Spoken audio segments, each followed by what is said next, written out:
নতুন astrological coaching centre online প্রাথমিক জ্যোতিষ শিক্ষা ক্লাস নাম্বার হচ্ছে 21। ফার্স্ট ক্লাস হচ্ছে 13ই ডিসেম্বর 2025। 13 তারিখে যদি আমরা নিউমারোলজি করি তাহলে 4, 12 মাস 3 আর সাল হচ্ছে 9, সব মিলে 16 সমান 7। আর আজকে শনিবার 8 মিলে 15 শুক্র। সন্ধ্যা 7টায় ক্লাস শুরু হচ্ছে মিলে রাহু।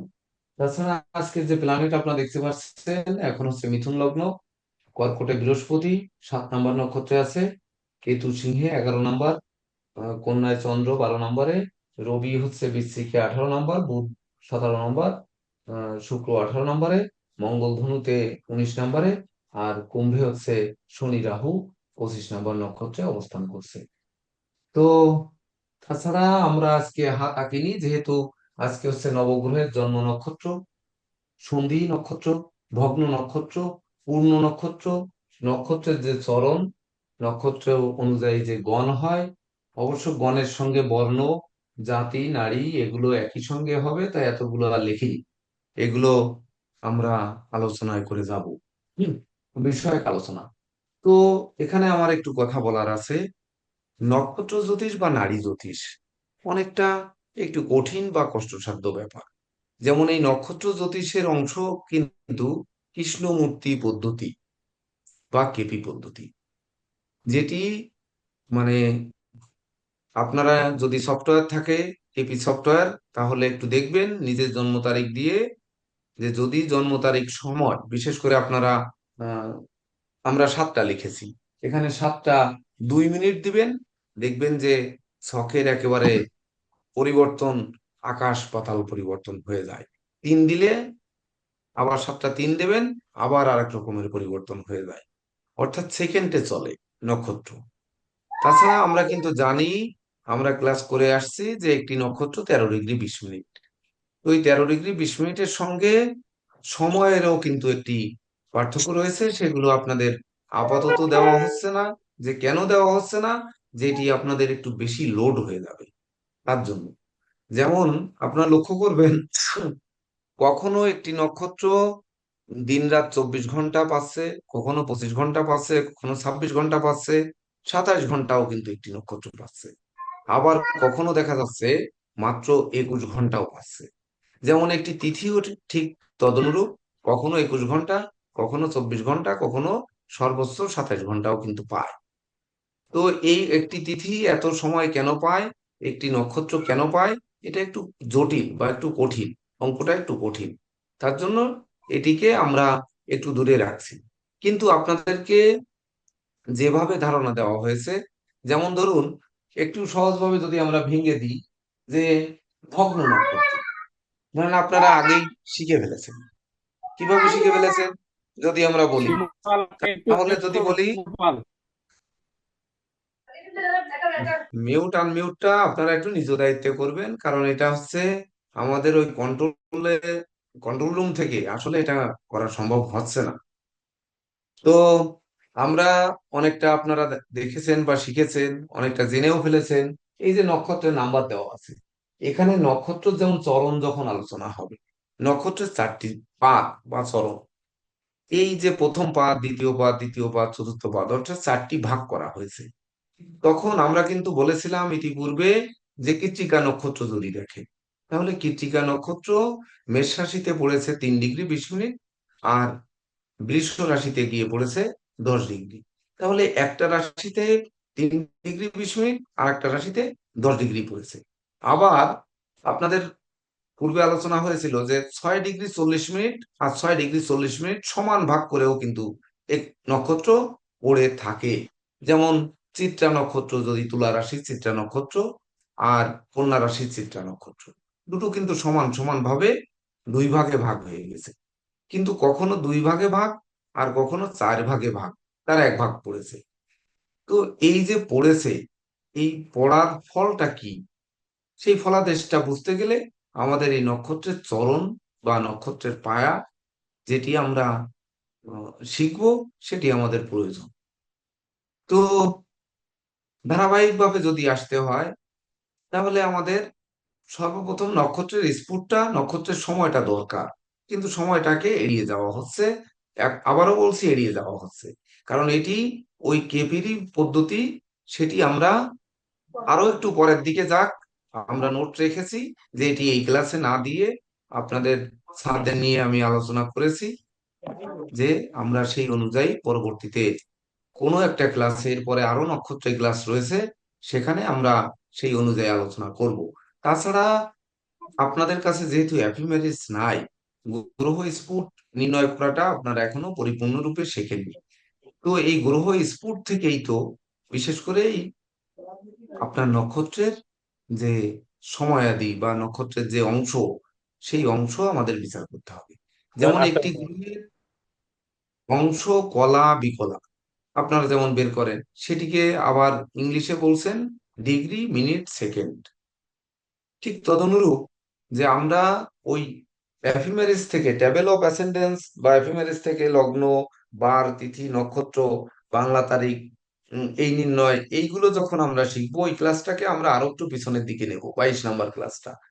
এটি যখন শিখবো তখন আপনারা অটোমেটিক দেখবেন যে এই নক্ষত্রের চরণগত ফলাফল আপনারা বুঝে ফেলবেন। কিন্তু নক্ষত্রের চরণগত ফলাফল এটি আমরা কেন শিখবো? এত একটা কঠিন জিনিস বা এই নারী জ্যোতিষটা আমরা কেন শিখবো? আমরা আমরা আপনাদের কৃষ্ণমূর্তি পদ্ধতি বা কেপি শেখাচ্ছি না। এই ভারতীয় অ্যাস্ট্রোলজির জন্য আপনাদের যতটুকু প্রয়োজন ততটুকু শেখানো হচ্ছে।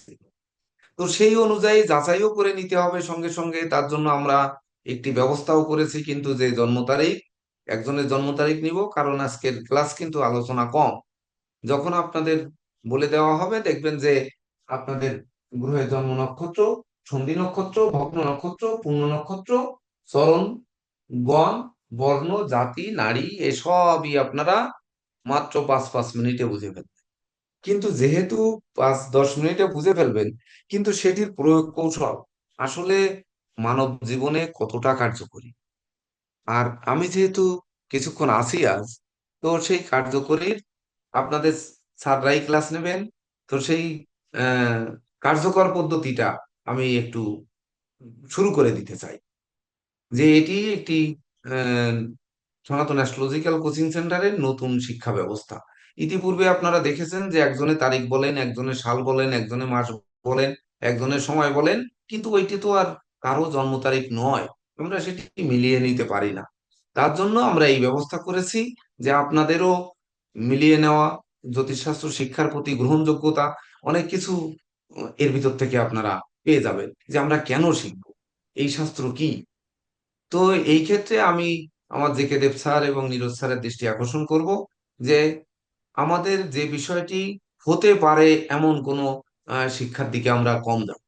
আমরা একেবারে কাট কাট কথাগুলো শেখাবো, সে অল্প হোক, যাতে ওনরা সঠিক রূপে সঠিক জায়গাটিতে নক করতে পারেন। তো সেক্ষেত্রে আপনারা যদি একজনের জন্ম তারিখ দেন, তাহলে সবটা একটু তৈরি করি, করে তারপরে আমরা আলোচনায় যাই।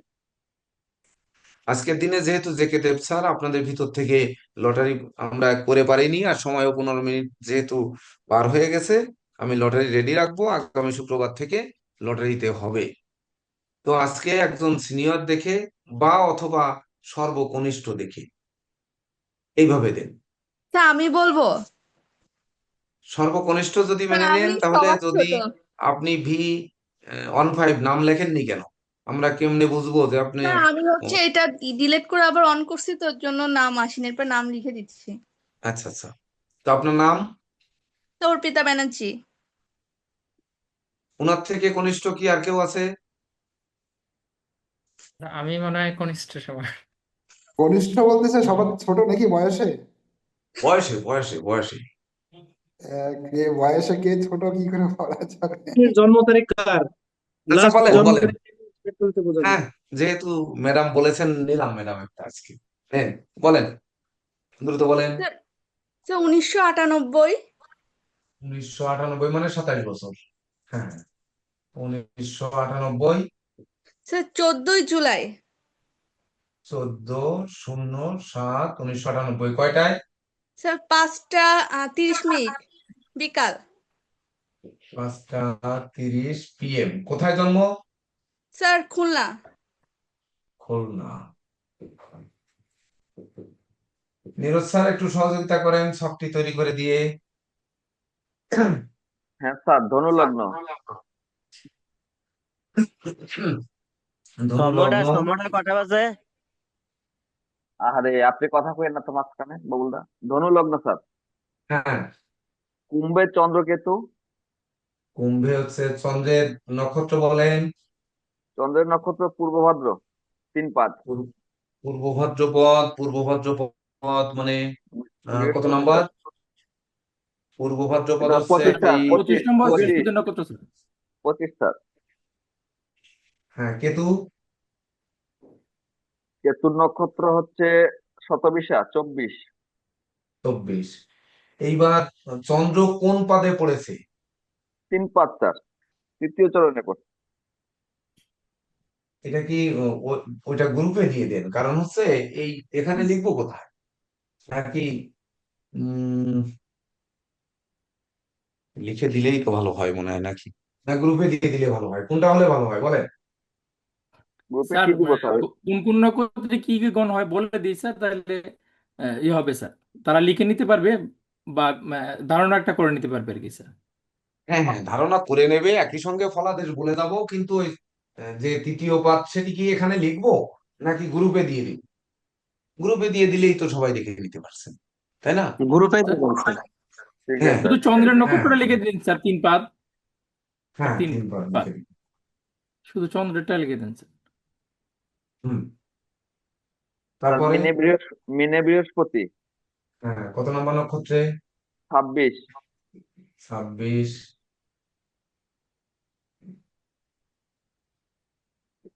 হুম।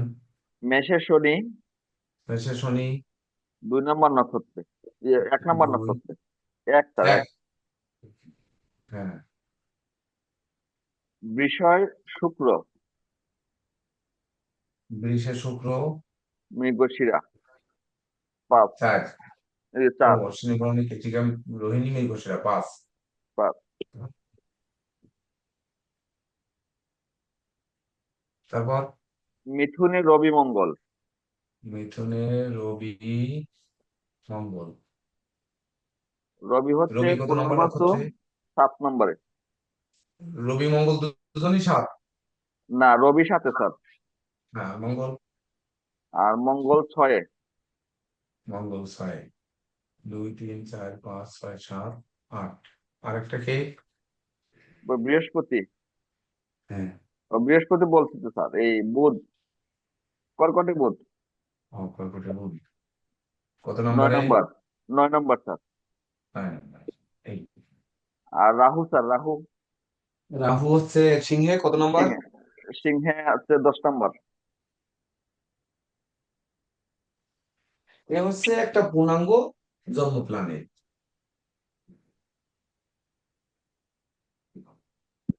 জেকে দেব স্যার, হ্যাঁ স্যার। আপনার প্রথম হচ্ছে জন্ম নক্ষত্রটা আগে ব্যাখ্যা করে দেন। স্যার ওনার তো হচ্ছে জন্ম নক্ষত্র, আমরা হচ্ছে যে নক্ষত্রে চন্দ্র অবস্থান করে সেটাই জন্ম নক্ষত্র। তো ওনার 25 নম্বর পূর্ব ভাদ্রপদ নক্ষত্রে ওনার জন্ম নক্ষত্র আছে, সেটা হচ্ছে স্যার আহ, ওনার জন্ম নক্ষত্র এটাই হবে। এই নক্ষত্র থেকে আমরা হচ্ছে গণটা নির্ধারণ করব। তো পূর্ব ভাদ্রপদ নক্ষত্র এরকম পূর্ব উত্তর 6টা নক্ষত্র আছে, আর আছে বরুণী, রোহিণী, আদ্রা, এইগুলো 3টা, মোট 9টা নক্ষত্র হচ্ছে এই নরগণ। নরগণ মানে হচ্ছে তার চরিত্রটা একটা হিউম্যানিটিক হবে, মানবিক চরিত্রের অধিকারী হবে। সে তার ফ্যামিলি, না, তার নরগণে আত্মীয় এটা স্বজন। কিভাবে বের করলেন একটু বলে দেন। হ্যাঁ স্যার, তার বরণী, রোহিণী, আদ্রা এবং পূর্ব ভাদ্রপদ, উত্তর ভাদ্রপদ, পূর্ব ফাল্গুনী, উত্তর ফাল্গুনী, পূর্বাষাঢ়া, উত্তরাষাঢ়া, এই 6টা। আর বরণী, রোহিণী, আদ্রা এগুলো 9টা, টোটাল 9টা নক্ষত্র হচ্ছে স্যার। এই নক্ষত্রে 9টা নক্ষত্রে জন্মগ্রহণকারী ব্যক্তি নরগণের অধিকারী হবে। নক্ষত্রের নাম্বার বলেন আগে, 1 2 3 করে দিলে তো সহজ হয়ে যায়। তাহলে স্যার বরণী, রোহিণী, আদ্রা, তার 2 নম্বর, 4 নম্বর আর হচ্ছে 6 নম্বর তাহলে নরগণ। 2 4 6। 2 4 6 হচ্ছে নরগণ স্যার। 2 4 6 নরগণে লেখেন স্যার। 2 4 6 একটা করে লেখেন স্যার, 2 4 6। হুম। তারপর হচ্ছে স্যার পূর্ব ফাল্গুনী 11, আহ, উত্তর ফাল্গুনী 12, এটা হচ্ছে স্যার নরগণী। এভাবে কেন শেখাচ্ছেন? স্যার এইভাবেই তো লিখতে হবে স্যার। নক্ষত্র ধারাবাহিক তো স্যার এটা নাই স্যার। আচ্ছা তো দেন।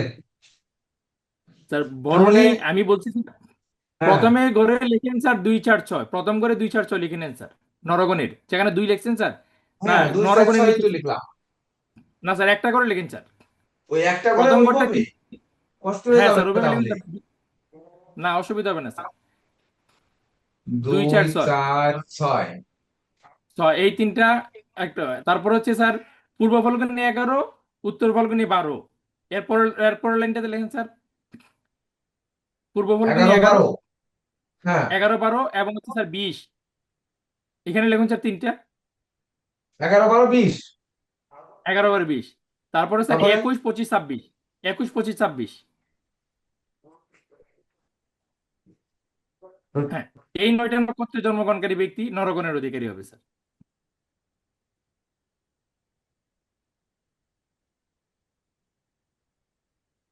হ্যাঁ, আপনি বলতে থাকেন, বলতে থাকেন।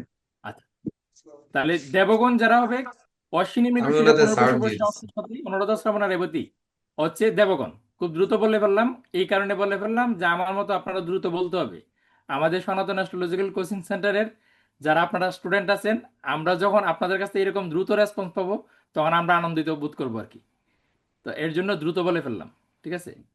অশ্বিনী মৃগশিরা পুনর্বসু পুষ্যা অস্তা স্বাতী অনুরাধা শ্রবণা রেবতী, এই 9টা নক্ষত্র হচ্ছে যখন চন্দ্র থাকবে জন্মকালীন সময় তখন সে দেবগণের অধিকারী হবে।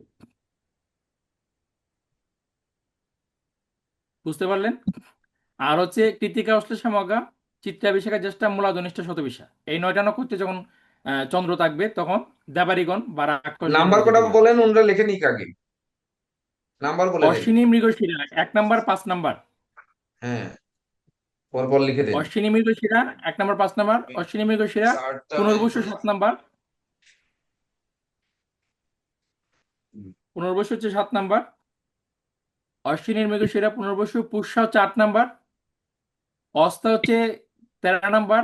স্বাতী হচ্ছে 15 নাম্বার। অনুরাধা হচ্ছে 17 নাম্বার। শ্রবণ হচ্ছে 22 নাম্বার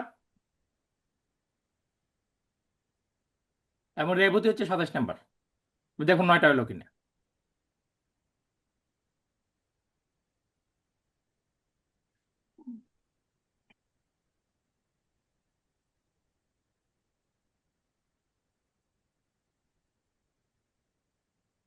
আর হচ্ছে কৃত্তিকা 3 নাম্বার, অশ্লেষা 9 নাম্বার, মগা হচ্ছে 10 নাম্বার। কৃত্তিকা অশ্লেষা মগা চিত্রা হচ্ছে 14 নাম্বার, বিশাখা হচ্ছে 16 নাম্বার, জ্যেষ্ঠ হচ্ছে 18 নাম্বার, মূলা হচ্ছে 19 নাম্বার, ধনিষ্ঠ হচ্ছে 23 নাম্বার এবং শতবিশ হচ্ছে 24 নাম্বার।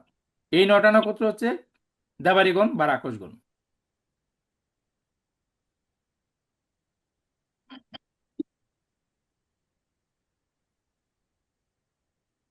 এবার যদি মানে সাধারণত আপনার হচ্ছে কেউ একজন আপনাকে বলল, আমি যেটা বলি আর কি সবাইকে, যে আপনি হ- হঠাৎ করে একটা আননোন জায়গায় আপনি আছেন, আপনি অ্যাস্ট্রোলজার আপনি জানলো, জানার পরে বললো যে আহ, স্যার দাদা ভাই বোন যাই বলুক যে আমার তো হচ্ছে দেবগণ।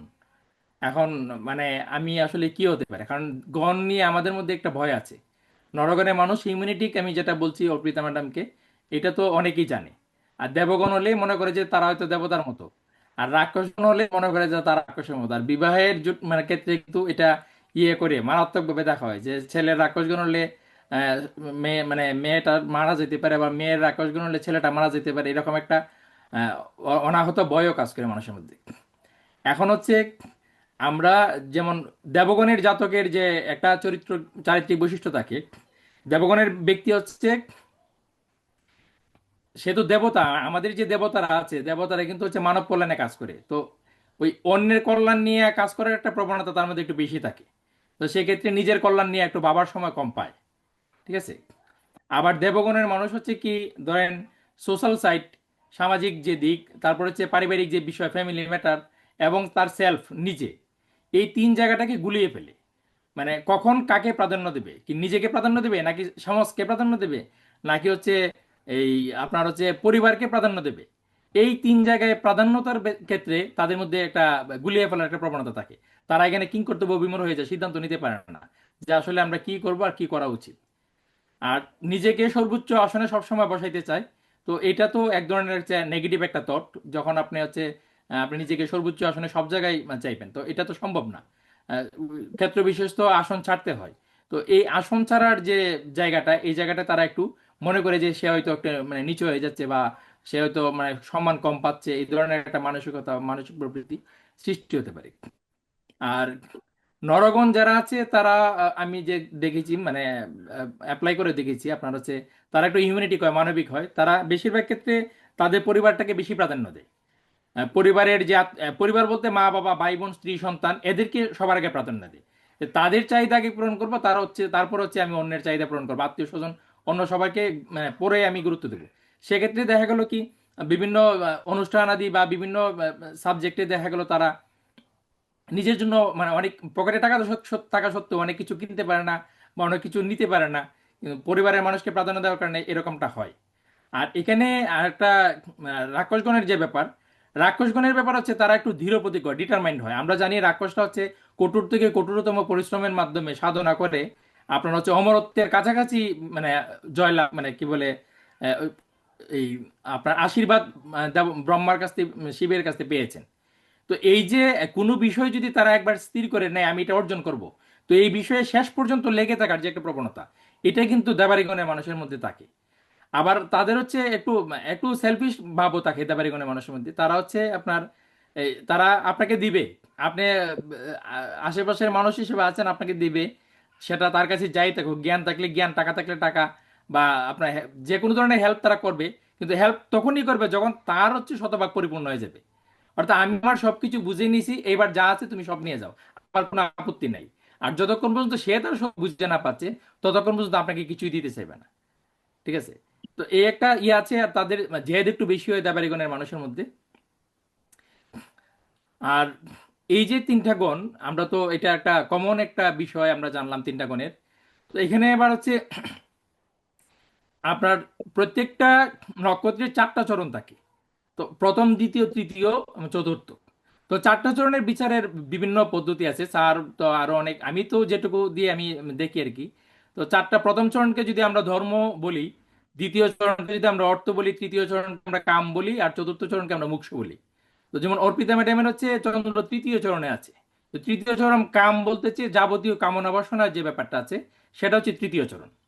এখন এই যে তৃতীয় চরণে আছে অর্পিতা ম্যাডামের হচ্ছে এই নক্ষত্র, তো কামনা বাসনার জায়গায় আছে। এবার হচ্ছে উনার লগ্নটা কি আমরা দেখতে পেলাম, লগ্নটা কি? ধনু লগ্ন, ধনু ধনু। লগ্ন। ধনুলগ্ন। ধনুলগ্নের আপনার হচ্ছে পজিটিভ নক্ষত্র হচ্ছে এই পূর্ব ভাদ্রপদ নক্ষত্র, কারণ এটা হচ্ছে লগ্নপতি বৃহস্পতির নক্ষত্র। তো লগ্নপতি বৃহস্পতির নক্ষত্রে যেহেতু উনার চন্দ্র তৃতীয় চরণে আছে, অর্থাৎ কামনা বাসনার জায়গায় আছে, তাহলে উনার যে ডিজায়ার আছে না, ডিজায়ার গুলো উনি পরিপূর্ণ করতে পারবে। ওনার যে ইচ্ছাগুলো আছে সেই ইচ্ছাগুলো উনি বাস্তবায়ন করতে পারবে। আর এমনিতেও চন্দ্র হচ্ছে লগ্নের তৃতীয় স্থানে আছে, তো উনি ওনার ডিজায়ার গুলোকে পরিপূর্ণ করতে পারবে। কিন্তু একটা বিষয় হচ্ছে কি, যেমন চন্দ্র আর কেতু এক জায়গায় আছে, তো আর তৃতীয় ভাব হচ্ছে আমাদের হার্ডওয়ার্কের জায়গা। তো ডিজায়ার পরিপূর্ণ করতে হলে এমনি এমনি হবে না যে আমার নক্ষত্র আছে সব পজিটিভ আছে, সবকিছু পজিটিভ আছে, তা না। তার জন্য কঠোর পরিশ্রম করতে হবে, কারণ বুঝতে হবে যে উনার যে চন্দ্র সেটা শনির নক্ষত্রে বসে আছে।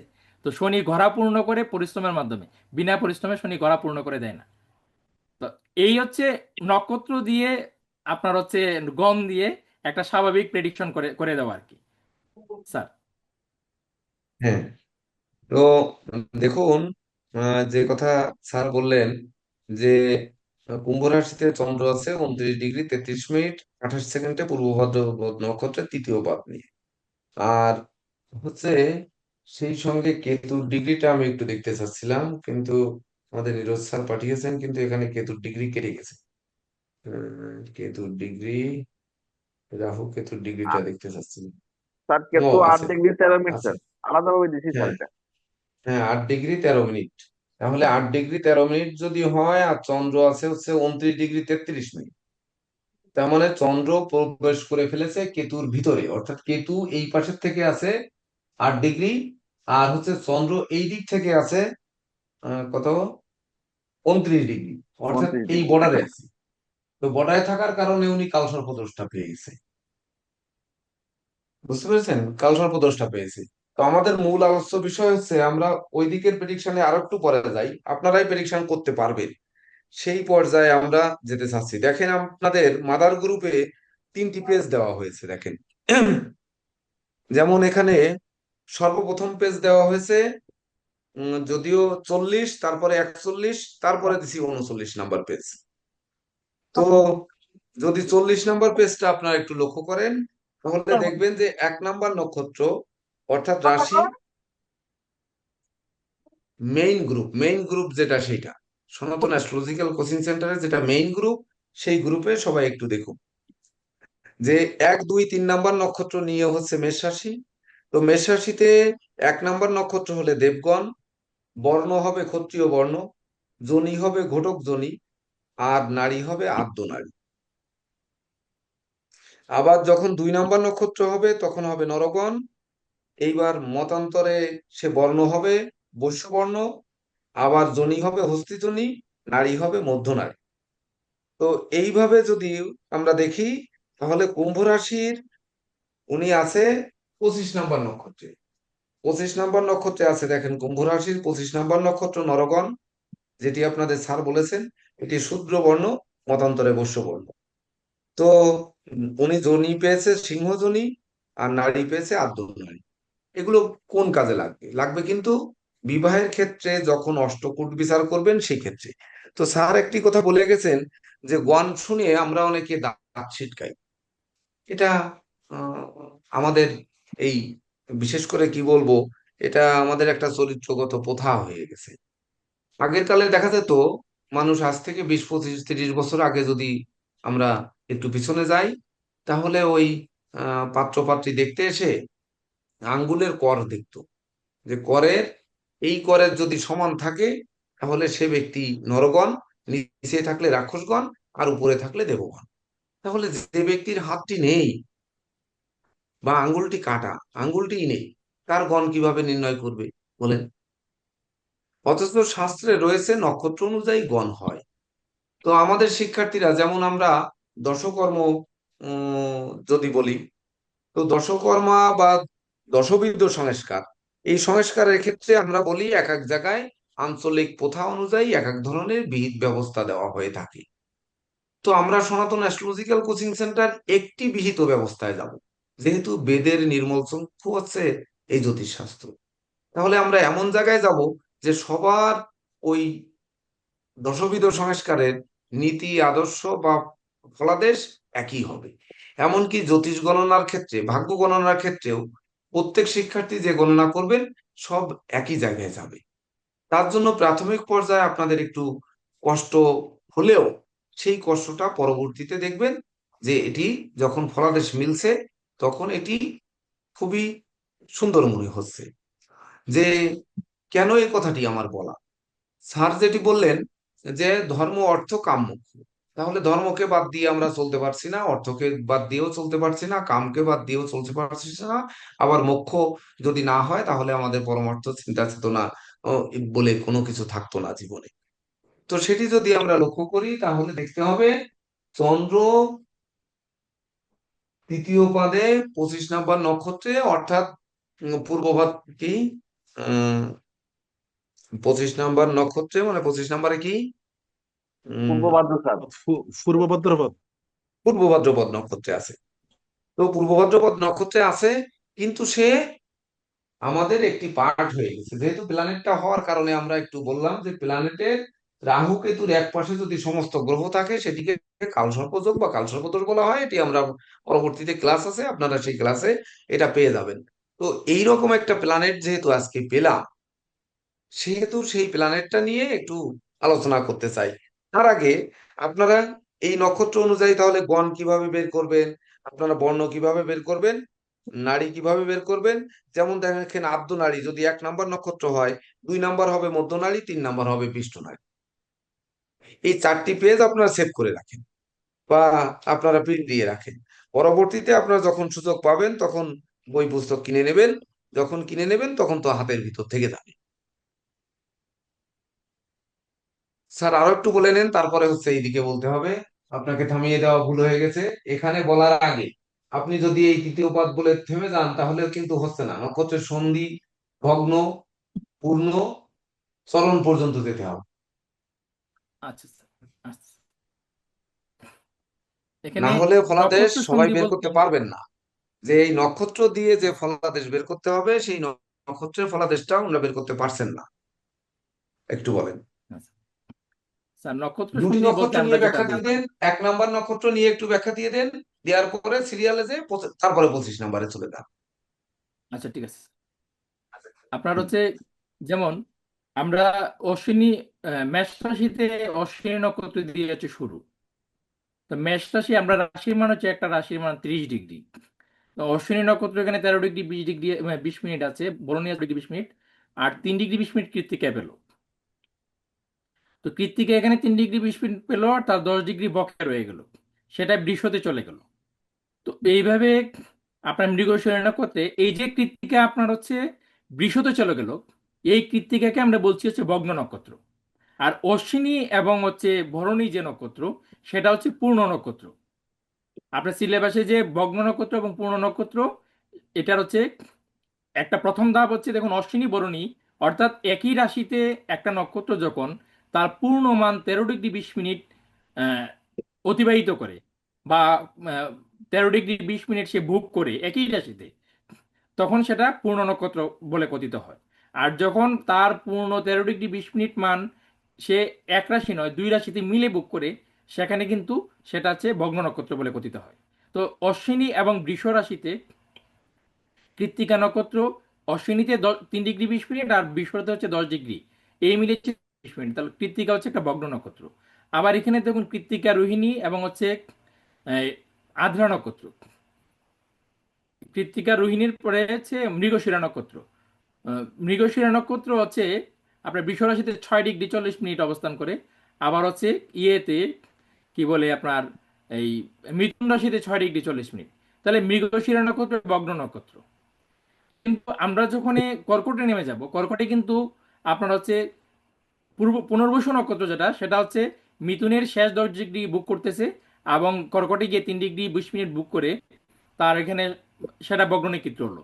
আপনার পুনর্বসু নক্ষত্র ভগ্ন নক্ষত্র হলো। কিন্তু অশ্লেষা নক্ষত্র এই কর্কটে যে আপনার হচ্ছে আপনার 9 ডিগ্রি, মানে ওই 13 ডিগ্রি 20 মিনিট পূর্ণকাল বুক করে, এখানে আমরা হচ্ছে এই অশ্বিনী মানে মেষ থেকে কর্কট পর্যন্ত 9টা ডিগ্রির আমরা কিন্তু একটা সীমা অতিক্রম করলাম।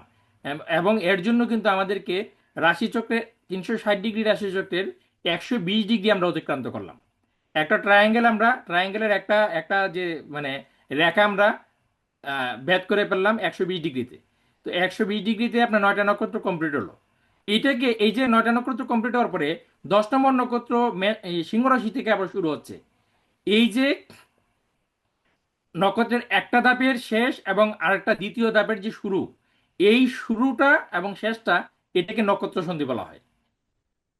তো কর্কট লগ্নের আপনার কর্কট রাশির হচ্ছে শেষ অশ্লেষা নক্ষত্র যেখানে শেষ হলো, এবং এই সিংহ রাশির যেখানে মঘা নক্ষত্র শুরু হলো, এই অশ্লেষা এবং মঘা এই যে দুইটা নক্ষত্রের নতুন করে শুরু হলো আবার নতুন ধাপ, এইটা হচ্ছে নক্ষত্র সন্ধি। এবং এটা হচ্ছে রাশিচক্রের প্রথম নক্ষত্র সন্ধি। এবার দ্বিতীয় নক্ষত্র সন্ধি কোথায় হলো? আমরা হচ্ছে বৃশ্চিক রাশিতে, বৃশ্চিক রাশিতে আপনার ওইভাবে ভগ্নপূর্ণ নক্ষত্র মিলিয়ে বৃশ্চিক রাশিতে গিয়ে আমরা কি পেলাম? আপনার হচ্ছে জ্যেষ্ঠা নক্ষত্র আমরা পেলাম, যেটা হচ্ছে আপনার কমপ্লিট হলো। আর মূলা নক্ষত্র মানে ওই আপনার এই ধনু রাশিতে মূলা নক্ষত্র শুরু হলো। তাইলে সিংহ থেকে আপনার বৃশ্চিক পর্যন্ত আবার কিন্তু 9টা নক্ষত্র কমপ্লিট হয়ে গেল। তো এই যে 9টা নক্ষত্র কমপ্লিট হলো, এখানে এই জ্যেষ্ঠা নক্ষত্র এবং হচ্ছে এই মূলা নক্ষত্র, বৃশ্চিক রাশি এবং ধনু রাশি, এই যে স্থানটা সেটা হচ্ছে দ্বিতীয় নক্ষত্র সন্ধি। এই দ্বিতীয় নক্ষত্র সন্ধি এগুলো আপনারা লিখে রাখুন, কারণ দৃষ্টি বিচার করতে গিয়ে, গণ্ড দুই বিচার করতে গিয়ে, অস্তগণ্ড উদয়গণ্ড বিচার করতে গিয়ে এই যে আমি রুলস গুলো বলছি, এগুলো আপনাদের কিন্তু কাজে লাগবে। এটা যত ঊর্ধ্বে যাবেন তখন কিন্তু পরে খুঁজে পাবেন না এগুলো। তো এইটা হচ্ছে দ্বিতীয় নক্ষত্র সন্ধি। আর তৃতীয় নক্ষত্র সন্ধি কোথায় পাচ্ছি আমরা? সেটা হচ্ছে মীন রাশির হচ্ছে রেবতী নক্ষত্র, আর মেষ রাশির হচ্ছে অশ্বিনী নক্ষত্র। এই যে মিনে রেবতী শেষ আর মেষে অশ্বিনীর শুরু, এটা হচ্ছে তৃতীয় নক্ষত্র সন্ধি। তো এই হচ্ছে আমরা রাশিচক্রে 30-60 ডিগ্রি রাশিচক্রে আমরা 3টা নক্ষত্র সন্ধি পাই।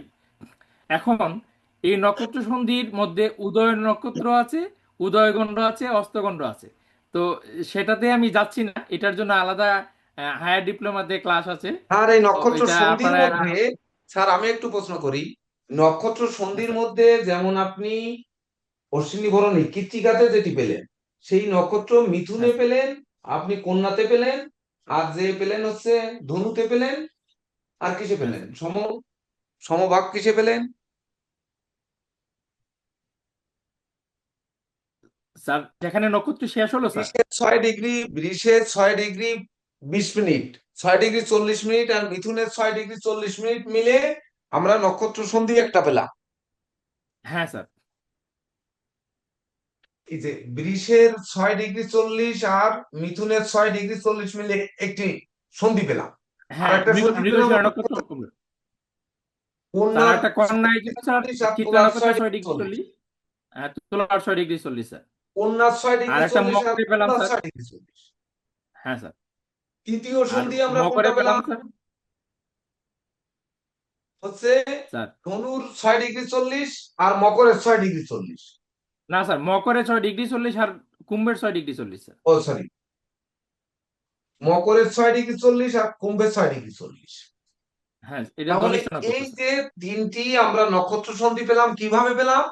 মানে একটি নক্ষত্র দুই পাশে সমান ভাগে ভাগ করে আছে, হ্যাঁ, সমান ভাগে আছে। 6 ডিগ্রি 40 মিনিট 6 ডিগ্রি 40 মিনিট করে সমান ভাগ করে আছে। আর যেখানে তিন ভাগের মানে 10 ডিগ্রি, 3 × 9 আর হচ্ছে 3 × 20 = 60, হ্যাঁ, তিন ভাগ যখন একটিতে রয়েছে, যেমন মেষ রাশি, এই যে আমি লিখেছি Ashwini 13 degree 20 minute, Bharani 13 degree 20 minute, আর কৃত্তিকা 3 ডিগ্রি 20 মিনিট। তাহলে 3 ডিগ্রি 20 মিনিট মানে 4 ভাগের 1 ভাগ রয়েছে মেষ রাশিতে, আর 3 ভাগ রয়েছে বৃষ রাশিতে, যেটি কিন্তু এখানে এই জাতক কি যেন নাম, আহ আরে বাপরে, অর্পিতা অর্পিতা ব্যানার্জি স্যার। অর্পিতা ব্যানার্জির প্ল্যানেটে কিন্তু তাই ঘটেছে। অর্থাৎ দেখুন যে এই 3 ডিগ্রি 20 মিনিট কিন্তু মিনের 3 ডিগ্রি 20 মিনিট নিয়েছে, কিন্তু 10 ডিগ্রি 20 মিনিট রয়েছে কিন্তু কুম্ভে। তাহলে এইরকম আর কোথায় কোথায় হ্যাঁ হয়েছে কে বলতে পারবেন? যে এই মিনের 3 ডিগ্রি আর হচ্ছে কুম্ভের 10 ডিগ্রি 20 মিনিট, এই যেমন মেষে হলো, মেষের 3 ডিগ্রি হলো, আর বৃষের 10 ডিগ্রি 20 মিনিট হলো। আর কোন রাশিতে হয়েছে? আর সিংহ কেউ বলতে রাশিতে হয়েছে স্যার। সিংহ রাশিতে হয়েছে। আর কোন রাশি নিয়ে হয়েছে? সিংহের সাথে কোন রাশি নিয়ে হয়েছে?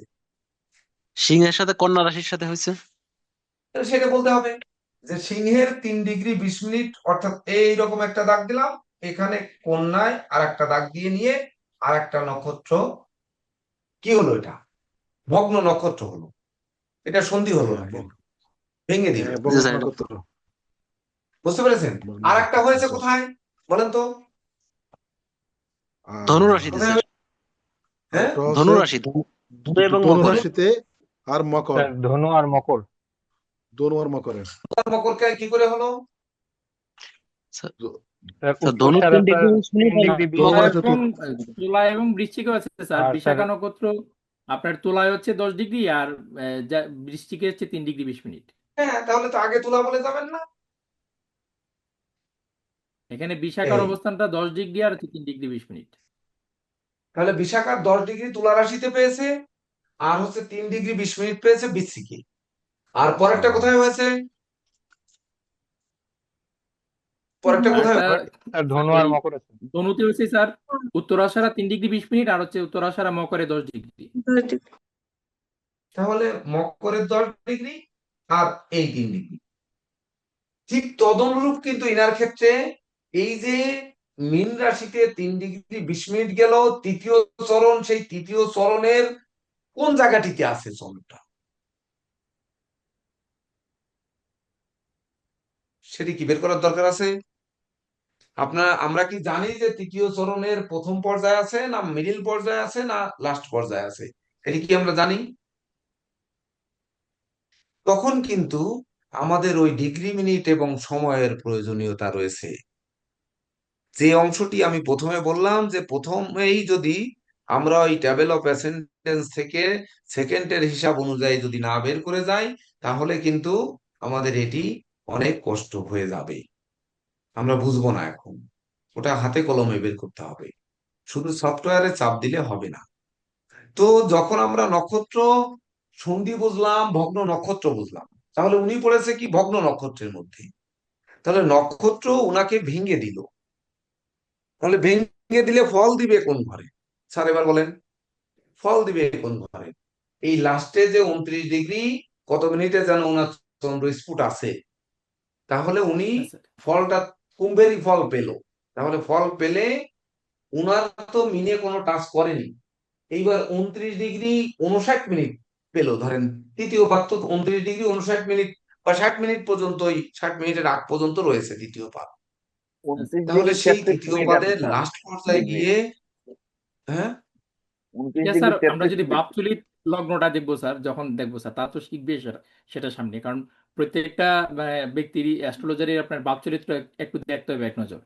তো আমরা বাপচরিত যদি দেখি স্যার, সেখানে তো বাপ সন্ধি, বাপ আরম্ভ এবং বাপ মধ্য তিনটা পার্ট আছে।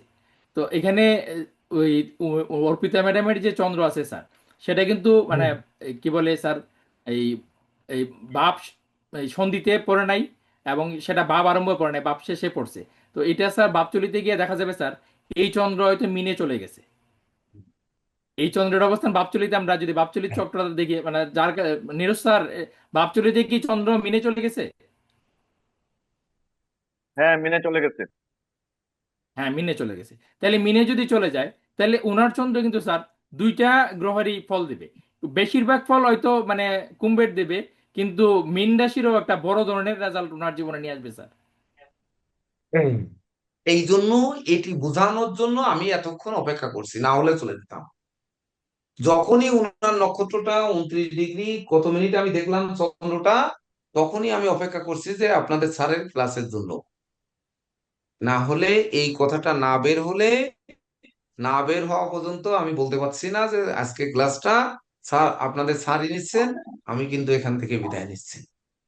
তাহলে স্যার বুঝলেন আপনি যে থাকলে স্যার, স্কুটের আপনি গুরুত্ব থাকলে কি? তো স্যার আমরাও শিখতে পারি স্যার। আপনি থাকলে স্যার আমরাও হুম শিখতে পারি স্যার। আমাদের জ্ঞান তো স্যার স্যার আপনি পরিপূর্ণ থাকুন না। করেছে। হুম বুঝছেন, ত্রুটি এবার গুরুত্ব বিচ্যুতি কি স্যার বুঝছেন? আমাদেরও দূর হয়েছে। সবাই বুঝছেন?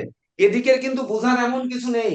আপনার সিলেবাস দেখে মনে হবে যে বিশাল কিছু আজকের 22 নম্বর ক্লাস, কিন্তু যে জন্য আমি যুক্ত করে দিলাম আজকে এই বিচার পদ্ধতি, আপনারা এই পার্ট অনুযায়ী ধরে নিয়ে, আমরা আগে সহজভাবে একটু বলেছিলাম যে একজনের বাড়ির ভিতর আর একজনে গিয়ে পা দিল, বা আর একজনের জমির ভিতর যে ঘিরে নিল, বা আমি এভাবে বুঝিয়েছিলাম যে আর একজনের জমির ভিতর থেকে মাটি কার্ভ করে কেটে নিয়ে আসলো।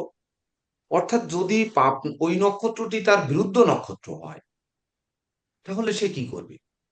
বা শত্রু নক্ষত্র হয়, বা মিত্র নক্ষত্র হয়, মিত্র হলে কি করবে? নিজের অংশ একটু বাড়াতে চাইবে, বর্ধিত চাইবে। যদি শত্রু হয় তাহলে শত্রুরা ওনার অংশ কমানোর চেষ্টা করবে। যদি সম নক্ষত্র হয় তাহলে ওনার সমান সমান রাখার চেষ্টা করবে। তাহলে এই নক্ষত্রের মানে শত্রু মিত্র সমও কিন্তু আমাদের জানতে হবে। সেটি জেনে যখন আমরা দেখবো যে ওনার ভাগে কম পড়ছে কিনা, ওনার অংশ অপরে কর্তন করছেন কিনা, এই অংশ যখন আমরা দেখব, তখন কিন্তু আমরা সঠিক বিচারটায় যেতে পারবো। তো তখন এখানে কিন্তু ফলাদেশ উনি মীন রাশির বেশি অংশ পাবে। কিন্তু মীন রাশি হলেও কিন্তু নরগণ হচ্ছে, মীন রাশির 25 নম্বর নক্ষত্র হলেও নরগণ হচ্ছে। কিন্তু বর্ণের ক্ষেত্রে কি হচ্ছে বলেন তো? মীন রাশি তো স্যার বিপ্রবর্ণ হয়ে যাবে স্যার। তাহলে কি পরিবর্তন এবার বিপ্রবর্ণ। দেখছেন? যে বিপ্র বর্ণ হয়ে যাচ্ছে, তাহলে ব্রাহ্মণ বর্ণের হয়ে যাচ্ছে। তাহলে যেখানে বর্ণটা ছিল শূদ্র বর্ণ, মতান্তরে ছিল বৈশ্য বর্ণ, তাহলে শূদ্র থেকে ব্রাহ্মণে রূপান্তরিত হচ্ছে। এবার ভাবুন কি হচ্ছে তাহলে, একটু 2-4 মিনিট ভাবুন সবাই। যে শূদ্র থেকে ব্রাহ্মণ হচ্ছে, সেই ব্রাহ্মণ কি আমরা ব্রহ্মণত্ব উনি কি লাভ করে ব্রাহ্মণ হচ্ছে, না ওই নক্ষত্রের ডিগ্রি অনুযায়ী হচ্ছে? দেখেন, বা গ্রহের স্ফুট অনুযায়ী হচ্ছে। এই ডিগ্রিটা স্যার ওনাকে জ্ঞানের অভিলাষী করে ফেললো, আর জ্ঞানের অভিলাষী হওয়ার কারণে উনি স্যার অ্যাস্ট্রোলজি মানে শিখতে আসছে। এটা একটা বিষয় স্যার, হ্যাঁ, যদিও বৃহস্পতি এইবার ওনার লগ্নপতি, এটাও একটা হ্যাঁ, সাপোর্ট এখানে আছে। নিয়ে আর একটু চরণ নিয়ে আর একটু কথাবার্তা বলেন, আমি আরো কিছুক্ষণ আছি, চরণ তারপরে নিয়ে বলতেছি, যদি আমি একটু আরেকটু জরুরি বলতে কাম চাই, ধরে। আপনারা হচ্ছে আপনাদের কাছে একটু ইয়ে চাইবো, যেমন আমি যে ধর্ম অর্থ কাম মোক্ষ, এটা কিন্তু অনেকগুলা ক্লাসেই বলছি। ধর্ম বলতে আপনারা অ্যাকচুয়ালি কি বুঝেন, মানে এই শব্দটার দ্বারা কি বুঝেন? আপনারা প্রাথমিক ব্যাচের কেউ একজন আনসার করুন। ধর্ম বলতে ধর্ম আপনারা বলতে স্যার অ্যাকচুয়ালি কি ধার্মিক বুঝেন? হবে তিনি, ভগবানকে মানবেন, পূজা অর্চনা করবেন, ধর্মকে বিশ্বাস করবেন, ধর্ম পথে চলবেন আর কি। কোন অসৎ না সৎ পথকে সঙ্গে নেবেন না, স্যার, কে ধর্ম সৎ বলছে পথে বলতে চলবেন। হচ্ছে যে আমাদেরকে স্যার ধারণ করে। এখন যে যে কর্ম করে সেটাই এক হিসেবে তার ধর্ম। তো ধর্মের আসল অর্থ ঠিক পূজা পার্বণ করা না, ধর্মের আসল অর্থ এর থেকে অনেক ঊর্ধ্বে। অর্থাৎ গাছের তাই ধর্ম কিন্তু অক্সিজেন দেওয়া, বায়ু দেওয়া, ওইটাও গাছের ধর্ম। তারপর মানুষের মধ্যে যদি বলি, জেলে যেমন মাছ ধরতেছে, ওইটা তার কর্ম ঠিকই, বাট ওটা একই সাথে তার ধর্ম। ক্ষত্রিয়ের ধর্ম যেমন যুদ্ধ করা, আহ সুশাসন দেয়া, ব্রাহ্মণের ধর্ম যেমন সবাইকে জ্ঞান দেয়া, তো ওইটাও একটা ধর্মের মধ্যে পড়ে। তো ওই অর্থে হ্যাঁ, যা ধারণ করেছে তাই ধর্ম। এক্সিলেন্ট। আপনার আজকের আপনি যা বললেন না, এটা অসাধারণ। ঠিক আছে, এটাই হচ্ছে ধর্মের প্রকৃত মানে, এটাই মানুষ যা ধারণ করে সেটাই তার ধর্ম। আর এই কে কি ধারণ করে, যেমন আমাদের যে আম, ইন্দ্রিয় আছে, যেমন আমার যে চোখ, চোখের ধর্ম হচ্ছে দেখা। ঠিক আছে, আপনার হচ্ছে আমাদের নাকের ধর্ম হচ্ছে শ্বাস নেওয়া। এরকম মানে যদি এটাকে আর একটু ইজি ভাবে বলি, তাহলে ধর্ম মানে হচ্ছে ডিউটি, মানে আমার এবং আপনার যে কর্তব্য, সেটাই হচ্ছে ধর্ম। আমাদের লগ্ন ভাব হচ্ছে ধর্ম ত্রিকোণ। ধর্ম ত্রিকোণ মানে হচ্ছে কি, আমাদের উপর যে অর্পিত দায়িত্ব বা কর্তব্য আছে, সেই কর্তব্য পালনে আমরা কতটুকু মানে মানসিকভাবে সচেষ্ট বা মানসিকভাবে প্রস্তুত, বা আমরা সেই চিন্তা ভাবনা রাখি যে আমরা আমাদের যে কর্তব্যটা করবো কিনা। এখানে আপনার হচ্ছে এই জায়গায় যদি লগ্ন পজিটিভ হয় এবং লগ্নপতির অবস্থান পজিটিভ হয়, তাহলে মানে উনি কর্তব্য পরায়ণ হবে, এবং ওনাকে আমরা দায়িত্ব যদি দেই যে আপনাকে এই দায়িত্বটা দিলাম, উনি সেটা পালন। তো এক্ষেত্রে অর্পিতা ম্যাডামের হচ্ছে লগ্ন এবং আপনার লগ্নপতি যদি বিচার করেন অবস্থান, সেটা যদি পজিটিভ হয়, তাহলে উনি কর্তব্য পরায়ণ হবে। উনি একটা ডিউটি যাই থাকুক ওনার, সেই ডিউটি উনি পালন করবে, এবং ওনাকে কোনো দায়িত্ব দিলে উনি সেটা পালন করবে। তো আমরা হচ্ছে নক্ষত্র চরণে যখন আমরা গিয়ে সেটা পাচ্ছি, ধর্ম অর্থ কাম মোক্ষ। অর্থ বলতে হচ্ছে আমরা আসলে ওই জাগতিক বিষয় নিয়ে তো আমরা এখন অ্যাস্ট্রোলজি চর্চা মানে হচ্ছে সমস্ত জাগতিক বিষয়ে প্রেডিকশন করা। তো জাগতিক বিষয়ে প্রেডিকশন করলে তো আমরা হচ্ছে টাকা পয়সা নিয়ে চিন্তা ভাবনা করি। কিন্তু একজন ঋষি যখন বলছেন ধর্ম অর্থ কাম মোক্ষ, মহামণি বৈশিষ্ট্য বলেছেন, সেটা লাভ হয়। তো সেক্ষেত্রে অর্থ বলতে তো নিশ্চয়ই আপনি উনি টাকা পয়সা বোঝান নাই। আর ওনার সময় তো টাকা পয়সা ছিলও না, বিনিময়ে ইয়ে হিসেবে টাকা পয়সা ছিল না। তো তাহলে উনি নিশ্চয়ই জীবনের অর্থ বা হচ্ছে মানে কি বলে, আমরা যেহেতু মানে এই যে রাশিচক্র লগ্ন দিয়ে শুরু আর মোক্ষ দিয়ে শেষ, তাহলে আমাদের উদ্দেশ্য, রাশিচক্রের উদ্দেশ্য তো মোক্ষ লাভ করা, যেহেতু পরিণাম যেহেতু মোক্ষ। তাহলে মোক্ষ লাভ করার জন্য জীবনের অর্থ যে বুঝা, লগ্ন নিজে আর হচ্ছে দ্বিতীয় ভাব হচ্ছে অর্থ, অর্থ ত্রিকোণ। তাহলে এই অর্থ যে বুঝা, সেই অর্থটা বুঝার জায়গাটা হচ্ছে আপনার এই অর্থ ত্রিকোণ। আর কাম ত্রিকোণ হচ্ছে আমাদের যে যত কামনা বাসনা আছে, সেটা পজিটিভ নেগেটিভ যাবতীয় যত কামনা বাসনা আছে, সেই কামনা বাসনা হচ্ছে আমাদের অর্থ ত্রিকোণ। তো এই কামনা বাসনাটাকে আমরা হচ্ছে কিভাবে ইউজ করব, এটার মিস ইউজ করব নাকি আপনার পজিটিভ ইউজ করব নাকি নেগেটিভ ইউজ করব, এই বিষয়টা কিন্তু আমরা এই কাম ত্রিকোণ থেকে বুঝতে পারবো। নক্ষত্রের যে তৃতীয় চরণ থেকে উনার নক্ষত্র তৃতীয় চরণে পড়ছে, তো উনার হচ্ছে কামনা বাসনাটা কোন লেভেলের থাকবে, এটা আমরা বুঝতে পারবো। আবার হচ্ছে আমাদের যে লগ্নের তৃতীয় ভাব এবং হচ্ছে 2, 3, 7, 11 হচ্ছে আমাদের কাম ত্রিকোণ লগ্নের। তো তৃতীয় ভাব, সপ্তম ভাব এবং একাদশ ভাব, এই তিনটা জায়গাতে কিন্তু আমাদের কামনা বাসনাটা দেখতে পাবো। কিভাবে দেখতে পাবো? যদি লগ্নে 1, 5, 9 হচ্ছে ধর্মত্রিকোণ, 1, 5, 9 যদি আপনার হচ্ছে অধিক গ্রহ থাকে এবং বৃহস্পতি বুধ এরকম নৈসর্গিক শুভ গ্রহ থাকে, তাহলে ব্যক্তি কিন্তু ডিউটি পরায়ণ হবে, এবং মানে তার হচ্ছে কর্তব্য পরায়ণতা, এভরিথিং যাই বলেন সেটা কিন্তু একদম খুবই পজিটিভ হবে এবং প্রথম সারির হবে, এবং ধর্ম আশ্রিত হবে সে। ওই বিষ্ণু মহাপ্রভু যে ধর্মের ব্যাখ্যা দিচ্ছেন ওই ধর্মের আশ্রয় থাকবে, মানে সততা ন্যায়পরায়ণতা এটা থাকবে তার মধ্যে। আর ওই আমাদের সুদীপ্ত বাবু যেটা দিচ্ছেন, মেবি সুদীপ্ত বাবু বলছেন যে ধর্ম শব্দের অর্থ ধারণ করা। তো উনি হচ্ছে বৃহস্পতি যদি থাকে, তাহলে বৃহস্পতির যে গুণাগুণ, জ্ঞান ধারণ করা, শুক্রের যে গুণাগুণ, শুভত্বকে ধারণ করা, সমৃদ্ধিকে ধারণ করা, এই ধরনের হচ্ছে ব্যাপার থাকবে। কিন্তু যখন রাহু থাকবে এই ধর্ম ত্রিকোণে, যখন কেতু থাকবে, যখন শনি থাকবে, তখন কি ধারণ করবে সেটা তো আপনার হচ্ছে এখানে একটা পজিটিভ নেগেটিভ একটা ব্যাপার থাকে। তবে এখানে সিদ্ধান্তে পৌঁছার আগে কিন্তু লগ্ন এবং লগ্নপতি এই দুটোকে দেখতে হবে, ঠিক আছে? আবার হচ্ছে বিচার দ্বারায় বিভিন্ন বাবা, যেমন গ্রহের লগ্নপতি গিয়ে তুঙ্গস্থ কোথায় হলো, সেক্ষেত্রে কিন্তু আপনার হচ্ছে সিদ্ধান্তে পৌঁছার আগে এই জিনিসটা ভাবতে হবে যে কোনভাবে গিয়ে তুঙ্গস্থ হলো, তার হচ্ছে লগ্নের ভাগ্যস্থানে কি আছে, লগ্নের হচ্ছে পঞ্চম স্থানে কি আছে, এই সমস্ত বিষয়াদি সবগুলা দেখে তারপর হচ্ছে একটা সিদ্ধান্তে পৌঁছতে হবে। আমি জাস্ট একটা ধারা বললাম। তো এখানে হচ্ছে ওনার যেহেতু আপনার হচ্ছে চন্দ্র তৃতীয় ইয়াতে আছে, কাম ত্রিকোণে আছে, তো আবার হচ্ছে লগ্নের তৃতীয় ভাবেই ওনার চন্দ্রের অবস্থান। তো তৃতীয় ভাবে চন্দ্রের অবস্থান থাকার কারণে আপনার হচ্ছে কামনা বাসনার পূর্তিতে উনি খুব একটা জোরদার হবে। মানে ওনার যে জোরটা, মনের জোর বলেন, মানসিক জোর বলেন, চন্দ্র তো মনের কারক। মানে ওনার মনে সবসময় এই চিন্তাটা থাকবে যেভাবেই হোক, যে আমার যে মানে প্রাপ্তির যে ইচ্ছাটা আছে মনে, সেই প্রাপ্তিটা যে কোনো মূল্যে আপনার হচ্ছে সেটা আমি উদ্ধার করতে চাই। কারণ চন্দ্র কুম্ভ রাশিতে আছে কেতু যুক্ত। কেতু মানে কি আছে, মানে বিকল্প যত রকমের পথ, কেতুর তো কারো কথা আপনারা জানেন, বিকল্প যত রকমের পথ আছে সেই রকম পথ দিয়ে হলেও আমার হচ্ছে ডিজায়ারটাকে পূর্ণ করার একটা ব্যাপার থাকবে। কিন্তু যেহেতু আমরা এখানে বাপ সন্ধি বাপ নিয়ে আইসা পড়ছে, বাপ আরম্ভ আপনার হচ্ছে বাপ সেটা চলে আসছে। তো বাপ চলিতে যখন আমরা দেখবো যে ওই চন্দ্রটা বৃহস্পতির ক্ষেত্র বা চতুর্থ ভাবের ফল দেবে, সেক্ষেত্রে কিন্তু মানে উনি প্রতিনিয়ত, অর্থাৎ জীবনের প্রতিটি পদক্ষেপে উনি হচ্ছে ধরেন আপনার এই মাতা পিতা বা সেই লেভেলের কারো না কারো সুপরামর্শ পাবেন। চতুর্থ ভাব হচ্ছে আমাদের চতুর্থ ভাবে, কালপুরুষের চতুর্থ ভাবে বৃহস্পতি কিন্তু তুঙ্গস্থ হয়।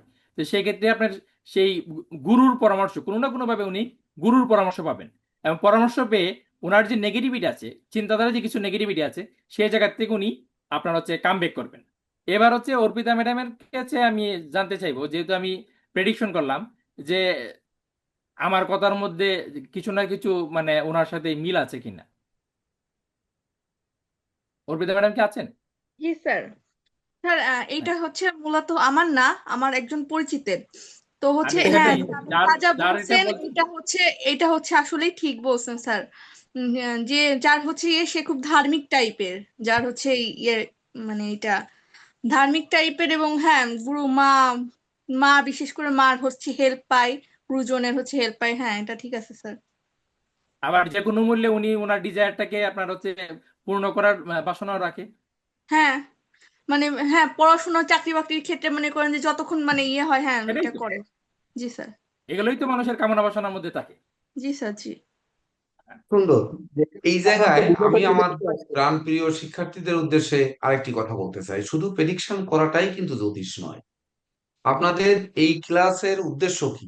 দেখেন আপনাদের, আমি কিন্তু আমার সিনিয়র ব্যাচের অনেককে যুক্ত হতে বলেছি। কেন বলেছি? সনাতন অ্যাস্ট্রোলজিক্যাল কোচিং সেন্টারে কলেবর বৃদ্ধি পাচ্ছে, আপনারা বুঝতে পারছেন যে বৃদ্ধি পাচ্ছে। তো সেই বৃদ্ধি পাওয়ার ক্ষেত্রে আমরা অনেক ক্ষেত্রে যেমন দুটি দিক বিবেচনায় রাখছি আমি। একটি হচ্ছে আপনারা আমি থাকলে অনেক সময় খোলামেলা প্রশ্ন করতে পারেন না। আমি দেখেছি যে কে দেব স্যার যখন থাকেন বা নীরজ স্যার যখন থাকেন, তখন আপনারা মন ভরে প্রশ্ন করে আপনারা এগুলো নিতে পারেন। এটি বিবেচনা করে আমার যদি ভুল হয় তাহলে আপনারা বলবেন, এটা সংশোধন করার ব্যবস্থাও করব। তো আমি তখন চিন্তা করলাম যে আমাদের সিনিয়র ব্যাচে যারা আছেন সবাই, যেহেতু আমি আগেই বলেছি এক পরিবারভুক্ত আমরা, যেহেতু তানাদেরকে আমরা সঙ্গে রেখেছি, যে ওনাদের সঙ্গে পরিচিত হয়ে যান। পরিচিত হলে কি হবে, যে আপনারা ওনাদের কাছে কেউ বড় ভাই হিসাবে, কেউ কাকা হিসাবে, মামা হিসাবে, দাদা হিসাবে বা যে কোনো ভাবে আপনারা সম্বোধন করে তানাদের কাছ থেকে খোলামেলা ভাবে এমনকি ব্যক্তিগত প্রশ্নগুলো করে নিতে পারবেন, যেগুলো অনেক ক্ষেত্রে হয়তো আমি বিজি মানুষ, আমার কাছে করতে আপনারা হয়তো একটু ইতস্তত বোধ করেন অনেক সময়, বা একদিনে প্রশ্ন করলে উত্তরটা পান 2 দিন পরে। এই যে 2 দিন পরে পান, যাতে 2 দিন পরে না পান তার জন্য। আর আজকের ক্লাসের মূল উদ্দেশ্য যে আমাদের এটি বোঝানো যে একে একে যদি আপনারা এই 50-60 জন শিক্ষার্থীর এই 40টা ক্লাসে যদি 40 জন শিক্ষার্থীর বিচার হয়, তাহলে আপনাদের কোন ভয়টা কাটবে? দেখুন, কোন ভয়টা কাটবে? যে যখনই কোনো গ্রহ কোনো প্ল্যানেটের বর্ডারে যদি অবস্থান করে, তখন এর আরেকটি ক্লাস আছে কিন্তু গ্রহদের প্রেক্ষা, সেটি আপনাদের এই প্রাথমিক ব্যাচে দেওয়া হয়নি। তো তখন কিন্তু ওই প্রেক্ষা যখন আমরা যাব, conjunction Preksha, semi square Preksha, আপনারা নাম শুনেছেন এই প্রেক্ষাগুলো, কিন্তু অনেকে হয়তো পারেন, অনেকে জ্যোতিষ করেন, অনেকে করেন না, বা অনেকে শখের বশে শিখছেন বা শিখে তারপরে করবেন। তো তানাদের জন্য ওই তখনই নজর দিতে হবে যে গ্রহের ডিগ্রিটা কেন দরকার। দেখবেন কোষ্ঠীতে কিন্তু ডিগ্রি উল্লেখ করা থাকে, যে শনি দিয়ে শনির ডিগ্রি কত, মিনিট কত, এটি দেওয়া থাকে। রাশিটায় বসানো থাকে শনিটা, অর্থাৎ রাশিটা এই মেষ রাশিতে শনি, মেষ রাশিতে শনি বসানো আছে, কিন্তু এরপরে ডিগ্রি মিনিটটা দেওয়া থাকে। যেমন কোষ্ঠীতে যদি আমি দেখাই আপনাদের,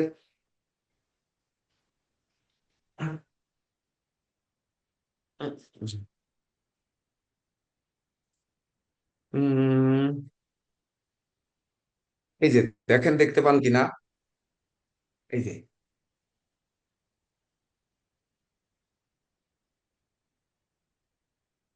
দেখছেন, এখন বর্তমান যুগে আপনারা সফটওয়্যারের মাধ্যমে পেয়ে যান, কিন্তু এটি হচ্ছে আমার হাতে লেখা গোষ্ঠী। তো এই হাতে লেখা গোষ্ঠীতে কিন্তু তখনকার সময় যখন সফটওয়্যার হয়নি, এটা কত সালে করা, এটা হচ্ছে 2012 সালের গোষ্ঠী, 10/6/2012, এই তারিখটা, এই দেখেন। তো তখন আমি সফটওয়্যার ব্যবহার করা শুরু করিনি, ও যদিও সফটওয়্যার বের হয়েছে, কিন্তু ব্যবহার করা আমি শুরু করিনি। তো তখন ওই যে ডিগ্রিটা দেখে আমাদের কিন্তু ওই জায়গায় টুক করে অমনি ফলাদেশ বলা যাবে না যে শনি তৃতীয় দৃষ্টি দিয়েছে রবি মঙ্গলের উপর, তাহলে রবি মঙ্গল এই লগ্ন সাপেক্ষে যদি আমাদের শুভ হয়ে থাকে, তাহলে শুভ গ্রহটি সঙ্গে সঙ্গে তার শুভত্ব হারিয়েছে, এটি বলতে গেলে অন্তত যেন আমরা বর্ডারে গেলে থমকে যাই। তার জন্য প্র্যাকটিক্যাল বিচার, আমরা তার ভাগ্য বিচার করে এই সতর্কতাটা আপনাদের ভিতর জাগ্রত করার জন্য এই পদ্ধতি চালু করা হয়েছে। যে যেটি আপনাদের কাছে অনেকের, যারা বাদ পড়বেন, যে এইখানে লটারিতে উঠবে, হয়তো ক্লাসে ছিলেন না, তাদের মনক্ষুণ্ণ হবেন, কিন্তু এই মনক্ষুণ্ণ হওয়াটা যাতে না হন, তার জন্য আমরা লটারি সিস্টেমটা করব, সেই অনুযায়ী আমরা আসবো। তো এইভাবে আপনারা যদি ক্লাসটাকে চালিয়ে নেন, তাহলে দেখা যাচ্ছে আপনাদের শেখার গভীরতা, কথা বলার জড়তা, এগুলো ধীরে ধীরে কাটবে, এবং একে অপরের সহানুভূতি বা সহযোগিতা যদি আমরা করি, যে একটু ভালো বুঝি তার কাছ থেকে যদি একটু জেনে নিই, তাহলে আমরা দ্রুত শিখতে পারবো। আমাদের উদ্দেশ্য হচ্ছে শেখা এবং প্রয়োগ কৌশল হাতে কলমে, যেহেতু এটা গুরুমুখী বিদ্যা, যে একেবারে গুরুর কাছে বসে শিখছেন এরকম মনে হবে। তো গুরুকে অনেক সময় অনেক কিছু বলা যায় না, কিন্তু গুরু ভাইকে কিন্তু বলা যায়। তাহলে আপনাদের এই সিনিয়র ব্যাচের যারা আছেন, যেমন সুভাষচন্দ্র রয় আছেন এখানে, বাবুল দেবনাথ আছেন, শ্যামলকান্তি মন্ডল আছেন, আমাদের কিশোরী মোহন বাবু আছেন, খুবই গণিত জ্যোতিষে খুবই ভালো, দক্ষ। আপনাদের স্যাররা তো রয়েছেন, নীরজ স্যার, জেকে দেব স্যার রয়েছেন। তখন দেখবেন যে ওনরা ওই গণিতের একেবারে ডিগ্রি ধরে নিচ্ছে, কিন্তু ওনরা তো 2 ব্যাচ ক্লাস করে তারপরে গিয়ে এখন ধরছে। কিন্তু আমি চাই আপনাদের ব্যাচ থেকে, আপনাদের ব্যাচ যেহেতু আমি খুব ভালো পেয়েছি, আমি খুশি, সেহেতু আপনাদের এই সময় থেকেই গুছিয়ে নিতে বা গুছিয়ে দিতে আমি হচ্ছে সর্বদা, উম, যেন আপনাদের এই হাউজের কাছে আমি বদ্ধপরিকর হয়ে গেছি।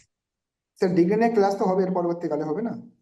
হবে তো বটেই, কিন্তু যখন হবে তখন শিখে গিয়ে একবারে লোড পড়বে, তখন যে ক্লাসগুলো হালকা, সেই ক্লাসগুলোতে 10 মিনিট যদি এই আলোচনা করে যাওয়া হয়, এমন কোনো দোষের কিছু কিন্তু হবে না।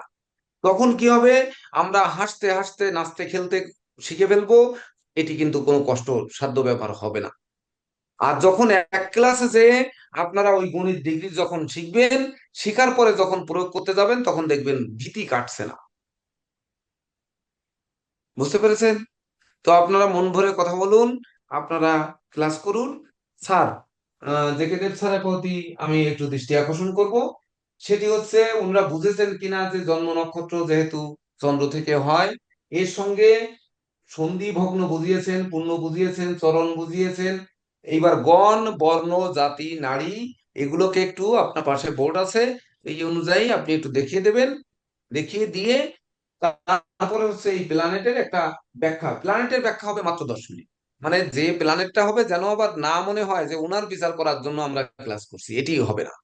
এটি আমরা কিন্তু আমরা কখনো আমাদের প্রত্যাশা করি উদ্দেশ্য হচ্ছে স্যার, আমরা যে রুলস শিখাচ্ছি প্রেডিকশন না। করার, এই রুলসটা যে মানে বাস্তবে তারা প্রয়োগ করলে মানে তারা লজ্জা পাবে না বা তারা সম্মানিত হবে, এই জিনিসটাকে বোঝানোর জন্য স্যার আমরা জাস্ট এটা আনছি আর কি স্যার। হুম হুম জেকে স্যার, আপনার ভিডিওটা থেমে থেমে আসছে। বেরো ভিডিও থেমে থেমে আসছে। খালি ওই খুব স্লো স্লো আসতেছে আপনার ভিডিও। মানে আপনার আওয়াজ ঠিকই শোনা যাচ্ছে, ভয়েস ঠিকই শোনা যাচ্ছে, কিন্তু আপনার ভিডিওটা ক্লিয়ার আসতেছে না, থেমে থেমে আসছে, আটকে আটকে আসছে। আসলে আমি হচ্ছে গ্রামের বাড়িতে আছি তো আজকে, ওই এখানে একটু নেটের প্রবলেম হয়েই যাচ্ছে। জানালা খুলে রেখেছি, তারপর হচ্ছে প্রবলেম হচ্ছে স্যার আর কি। একটা কোশ্চেন ছিল স্যার, নবমে হচ্ছে রাহু কি খুব খারাপ ফল দেয়? নক্ষত্র তো এখানে মঘা নক্ষত্রে, কেতুন নক্ষত্র স্যার। নবমে রাহু আপনি বিচার করে দেখবেন এটা, যখন আপনার বাপ বিচারে যাব ক্লাসে, তখন আপনি হচ্ছে এই এই জাতিকার বা এই জাতকের যারই জন্মছকটা আপনি পেয়েছেন, তার এটা আপনি বিচার করে দিবেন। নবমে রাহুর এখানে আমি ফলাফল তখন এখানে আমি তিনটা বাপ বিচারে সমস্যা ক্লাসে দেখছি। বলে দেব। একটা কাল সর্পদোষ, একটা হলো সপ্তমপতি অষ্টমে গিয়ে বসে আছে, 3 নম্বর হচ্ছে হলো মঙ্গলদেব ওটাতে ইয়ে যাব না মন্তব্য, মাঙ্গলিকের ওটাতে আমরা সৃষ্টি যাব না, করেছে। বাপ বিচারে যাব না আমরা, কারণ বাপ বিচারটা 10 মিনিটের না, কাজ ভাববে হয়ে স্যার গেছে। অল্প একটু বলে দেবেন স্যার। 10 মিনিট বলছি না, বলে দেবেন। আমি একটু হ্যাঁ, শুরু বলে করে দেবো দিয়ে যাই, স্যার। যেমন আমি লগ্নের পরে রাহু দৃষ্টি দিয়েছে, স্যার নক্ষত্র চন্দ্রের সম্বন্ধে উপরেও আরেকটা বিষয়। রাহু দৃষ্টি দিয়েছে। হ্যাঁ স্যার। তাহলে নবমে এই যে সুযোগ দিয়ে থাকে। প্রথমে আমাদের ধরতে হবে কিভাবে, যে ধনু লগ্নে লগ্ন সাপেক্ষে আগে বুঝতে হবে যে কোন গ্রহ শুভ, কোন গ্রহ পাপ, কোন গ্রহ রাজযোগের ফল দেয়, এটি প্রথম মুখস্থ রাখতে হবে। তাহলে ধনু লগ্নের ক্ষেত্রে শুক্র পাপ গ্রহ, মঙ্গল রবি হচ্ছে শুভ গ্রহ, আর শনি হচ্ছে মারক গ্রহ। তাহলে সেই শনি মারক গ্রহ কোথায়? মেষ রাশিতে বসে আছে, পঞ্চম পঞ্চম। বিদ্যাভাবে। তাহলে বিদ্যাভাবে বসে আছে, ওনার উপর দেখেন এই রাহুর পঞ্চম দৃষ্টি পড়েছে। তাহলে শনিটা ডোমিনেট হয়েছে না শনিটা হাইলাইট হয়েছে, এটা এই বুঝার বিষয়টা কিন্তু আমরা দিয়ে যাব।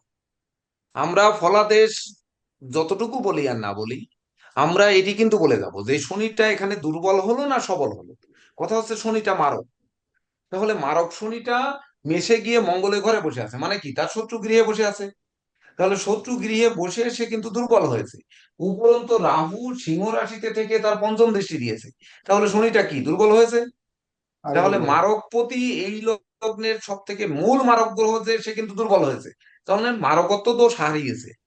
মানে আমি বিষ্ণু মহন্ত বাবুকে মারতে যাব, কিন্তু আমি আমার বল হারিয়েছি। তাহলে আমি তো মারতে যেতে পারবো না, পারবো? তাহলে শনি যদি মারতে যেতে না পারে, তাহলে ওই শনি যে তৃতীয় ভাবে দৃষ্টি দিয়েছে, মানে তৃতীয় দৃষ্টি দিয়েছে সপ্তম ভাবে, তাহলে ওনার সপ্তম ভাবকে মারতে পারবে না। প্রথম কথা, মারার চেষ্টা করেও ব্যর্থ হবে। কি সেখানে তার বিরুদ্ধ গ্রহ রয়েছে, শনি শত্রু গ্রহ রবি মঙ্গল দুজনেই রয়েছে। তাহলে ওই দুই শত্রু যেমন ঠেকানোর চেষ্টা করবে, মিথুনে মঙ্গল মাল্টি ট্যালেন্টেড, তেমনি শনি নিজেই তো দুর্বল। অর্থাৎ আমি বিষ্ণু মহন্তকে, আমি শনি মারতে যাচ্ছি, বিষ্ণু মহন্ত মঙ্গল বা রবি দুটির একটি। তাহলে সে কিন্তু ইনারও শত্রু, তাই না? শনির শত্রু রবি মঙ্গল, কি রবিচন্দ্র মঙ্গল না? তাহলে রবি মঙ্গল দুজনেই শত্রু। তাহলে এই দুইজন শত্রু তো আগেই সতর্ক হয়ে বসে আছে।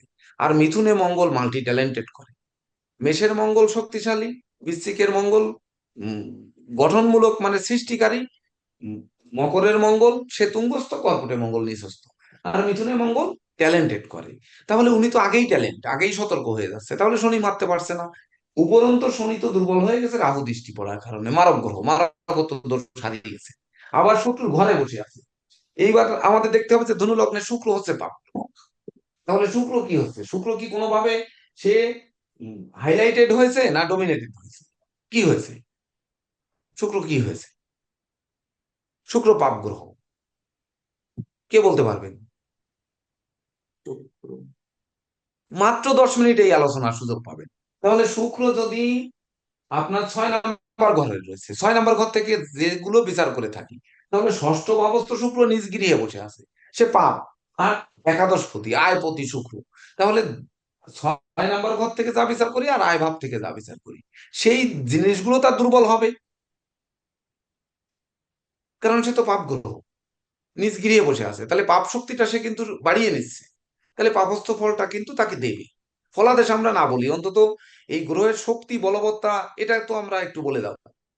তারপরে কি হচ্ছে, আমরা শুক্রকে দেখার পরে যদি বুধ যাই, তাহলে বুধ লগ্নের অষ্টমে বসে আছে, চন্দ্রের গৃহে। তাহলে বুধ কিন্তু চন্দ্রকে শত্রু মনে করে, চন্দ্র বুধকে শত্রু মনে করে না। তাহলে বুধ যদি চন্দ্রকে শত্রু মনে করে, তাহলে শত্রু ঘরে তুমি যেয়ে বসছো। আবার একই সঙ্গে বিবেচনায় আনতে হবে, সে 9 নম্বর নক্ষত্রে অর্থাৎ বুধের নক্ষত্রে বসে আছে, তাহলে বুধ নিজেই শক্তিশালী। শক্তিশালী হয়ে সে তাহলে মানে তোমার চন্দ্র শত্রু, শত্রু ঘরে তুমি গেছো কেন? সে তো ইচ্ছা করে যায়নি, তাকে প্ল্যানেট প্রকৃতিগত ভাবে বসিয়েছে ওখানে। তাহলে বসার ফলে বুধ তাহলে কি করবে? বুধ তখন দেখবো আমরা সপ্তম এবং দশমপতি বুধ অষ্টমে গেছে, তাহলে আমার ক্ষতি কোন দিকে করবে? 7 নম্বর ঘরে করবে আর 10 নম্বর ঘরে করবে। তাহলে বুধ লগ্ন সাপেক্ষে কি আপনার সপ্তম দশমপতি ধনু লগ্নের ক্ষেত্রে কিছুই নয়, তাহলে নিশ্চয়ই এই সপ্তম এবং দশম ঘরের ক্ষতি সাধনই করবে সে, মানে নিজেই তো ক্ষতিগ্রস্ত হয়েছে, নিজের নক্ষত্রের শক্তিশালী থেকে সে শত্রু ঘরে গিয়ে পড়ছে, এটি আমরা বুঝায় যাবো।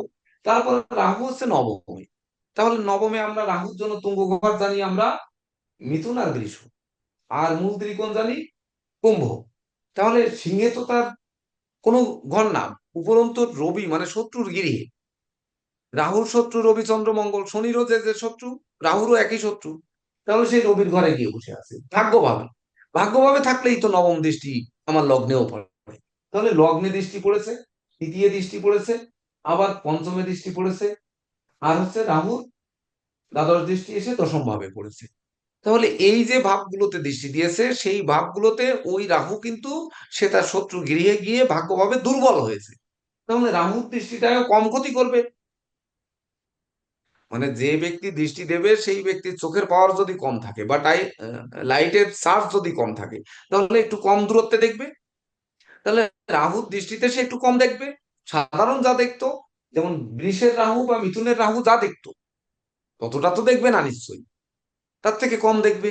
তাহলে বুঝতে হবে ওনার লাইটের চার্জ কম আছে, তাহলে ভাগ্যভাবের ক্ষতিটা রাহু একটু কম করবে। এভাবে যদি আমরা বলে যাই, তার পরবর্তীতে আমরা যদি যাই, আর কোন গ্রহ আছে? ও চন্দ্রকেতু তো এটা হয়ে গেছে, বৃহস্পতি এবার লগ্নপতি আর চতুর্থপতি, সে চতুর্থে নিজ গৃহে বসে আছে। তাহলে বৃহস্পতির কথা আপনারা কোনো কিছুই জানেন না, সে লগ্নপতি এবং চতুর্থপতি, সে নিজ গৃহে অবস্থান করছে। তাহলে নিজ গৃহে কোন নক্ষত্রে আছে? 26 নম্বর। 26 নম্বর নক্ষত্র কি? উত্তর ভাদ্রপদ, মানে শনির নক্ষত্রে। তাহলে সে শনির নক্ষত্রে গিয়ে বৃহস্পতির গৃহে বসে আছে, দেবগুরু, তাহলে যোগ কারক হয়ে গেছে। কিভাবে যোগ কারক হলো? শনি হচ্ছে যোগী গ্রহ, এই জন্য যোগকে সঙ্গে নেওয়ার কারণে যোগ কারক হয়েছে। কিন্তু যোগ কারক আবার এই একই বাংলাটা অন্য ক্ষেত্রেও ব্যবহৃত হয়, সেগুলো পরে ছাত্রদের কাছ থেকে শিখে নিয়ে, যে এই যোগ কারক বিশেষ করে দৃষ্টিকারক যুক্ত হওয়ার কারণে যোগ কারক হয়। কিন্তু শনির নক্ষত্রে বৃহস্পতি থেকে বৃহস্পতির গৃহে যাওয়ার জন্য কিন্তু যোগ কারক হয়েছে, যেমন বুধ কিন্তু যোগ কারক হয়েছে, কারণ বুধ তার নিজের নক্ষত্রে থেকে উনি গেছেন।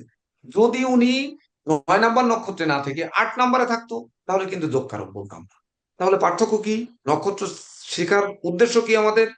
8 নম্বর নক্ষত্রে যখন পুরসায় থাকতো, তখন শনি নক্ষত্রে থাকতো, সে কোনো যোগ পায়নি, সে কোনো পাওয়ার পায়নি, তার জন্য যোগ কারক হয়নি।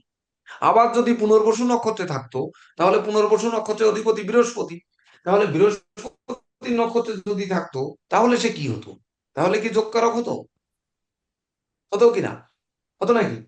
বলেন তো, হতো নাকি? কেউ বলতে পারবেন হতো কিনা? হ্যাঁ, আহ, হতে কে স্যার? হতো কিনা বুধ? বলতে পারবেন না? এখানে তো অনেক সিনিয়ররাও আছেন, হতো কিনা বলতে স্যার পারবেন না? এদিকে বুধ। কিভাবে হতো দেখেন, স্যার 2 বুধের কথা 3 বলছেন? 4 5 বৃহস্পতির নক্ষত্রে বুধ যদি থাকতো, শত্রু গৃহেও থাকতো, তাহলে তার বৃহস্পতি স্বয়ং দৃষ্টি দিচ্ছে, তো দৃষ্টি দিয়ে বৃহস্পতির নক্ষত্রে থাকলে তাহলে যোগ কারক হতো না? অবশ্যই স্যার। জি স্যার। তাহলে তাহলে আমি কেন বলতেছি এগুলো? এই জিনিসগুলো হচ্ছে খোলামেলা যদি আলোচনা না করতে পারেন, ভীতিটা কাটবে না। এই জন্য প্ল্যানেটটা আনার উদ্দেশ্যটাই এই। তো স্যার তাহলে আমি স্যার, আপনাদের তাহলে ডিস্টার্ব স্যার করতেছি, মুদ্রাটা, আমি স্যার হ্যাঁ রেকর্ড স্যার স্টপ করে মুদ্রাটা দিয়েছি। এটা থাক, তো এভাবে আমরা প্রত্যেক প্ল্যানেটে আমরা 10 মিনিট সময় দেব, আর যার প্ল্যানেট বিচার হবে এটা সবাই মিলে গবেষণা করবে। তাহলে কি হবে, এটি হোমওয়ার্ক হয়ে যাবে, আবার ওটি রিসার্চ করে আপনারা তার সঙ্গে ব্যক্তিগতভাবে বলতে পারবেন যে হ্যাঁ এই এই ঘটনাগুলো ঘটেছে কিনা। আমরা বিশেষ ঘটনা শুনতে যাব না, কারণ অনেক গোপন বিষয় তো থাকতে পারে।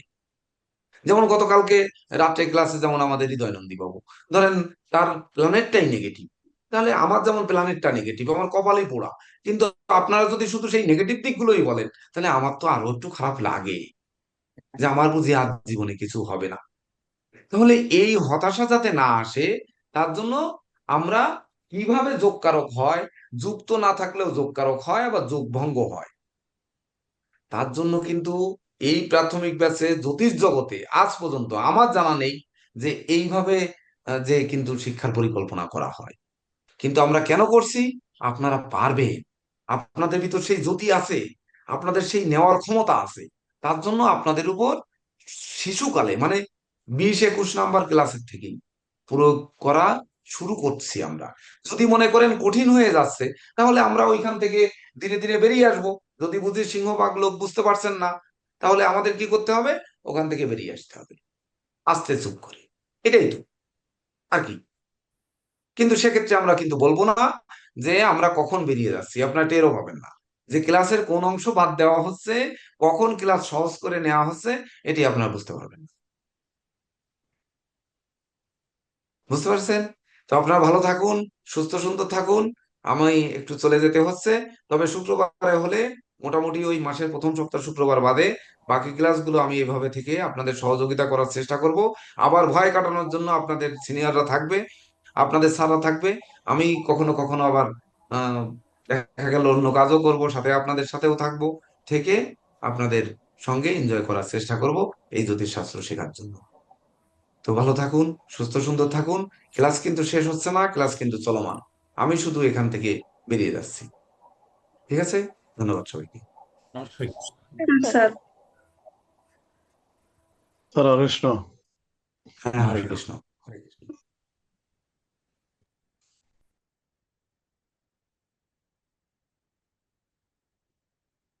একটা বিষয় হচ্ছে কি আপনার, যেমন মানে অর্পিতা ম্যাডাম যে জন্মছকটা দিলেন, এখানে একটা জায়গায় আপনারা আমি বলে দিচ্ছি, আপনাদের হচ্ছে বিচার করতে সুবিধা হবে। জাস্ট ধারাটা আমি আপনাদের সামনে আনছি, স্যার বলেছেন কিন্তু। যেমন ধরেন ষষ্ঠ ভাবে শুক্র বসে আছে, ষষ্ঠ ভাবের কারকতা আমরা জানি অনেক। ধরেন ঝগড়া হচ্ছে ষষ্ঠ ভাবের একটা কারকতা। এই শুক্র হচ্ছে একাদশ ভাবের কারক হচ্ছে শুক্র। একাদশ ভাব হচ্ছে কি, বৃদ্ধি, আর ষষ্ঠ হচ্ছে ঝগড়া। তাহলে ওনার জীবনে মানে এই জন্মছকের ব্যক্তির জীবনে ঝগড়াটা বৃদ্ধি পাবে না পাবে না, বলুন তো? হ্যাঁ স্যার, ঝগড়া রাখতে বৃদ্ধি তো হবেই।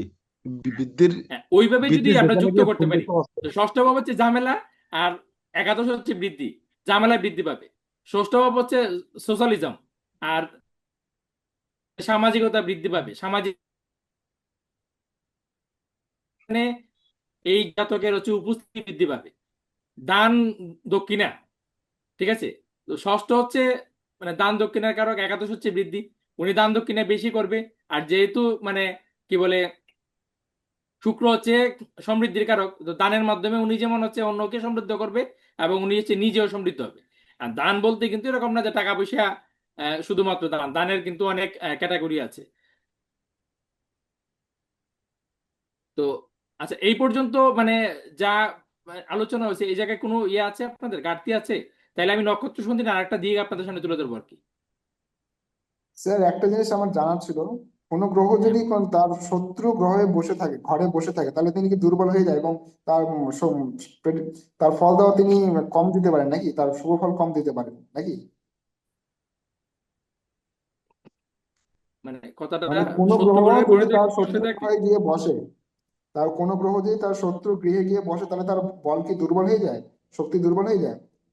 হ্যাঁ, তখন আপনার হচ্ছে মিত্র ক্ষেত্র থাকে, ক্ষেত্রে আপনার থাকে। এই আপনার কথা চারটা ক্লিয়ার। অবস্থায় যখন গ্রহ থাকে তখন গ্রহ শক্তিশালী হয়। লিখে নিতে পারেন, গ্রহ যখন স্বক্ষেত্রে থাকে, মিত্র ক্ষেত্রে থাকে, তুঙ্গস্থ থাকে এবং হচ্ছে আপনার মূল ত্রিকোণে থাকে। আবার গ্রহ যখন দিকবলি হয় তখনও গ্রহ কিন্তু শক্তিশালী হয়ে যায়।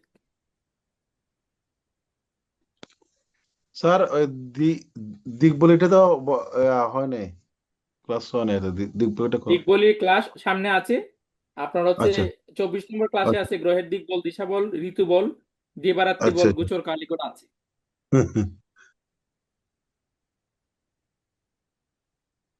এখন স্যার একটা যেমন প্রশ্ন তুঙ্গস্থ, হ্যাঁ প্রশ্ন বলুন বলুন।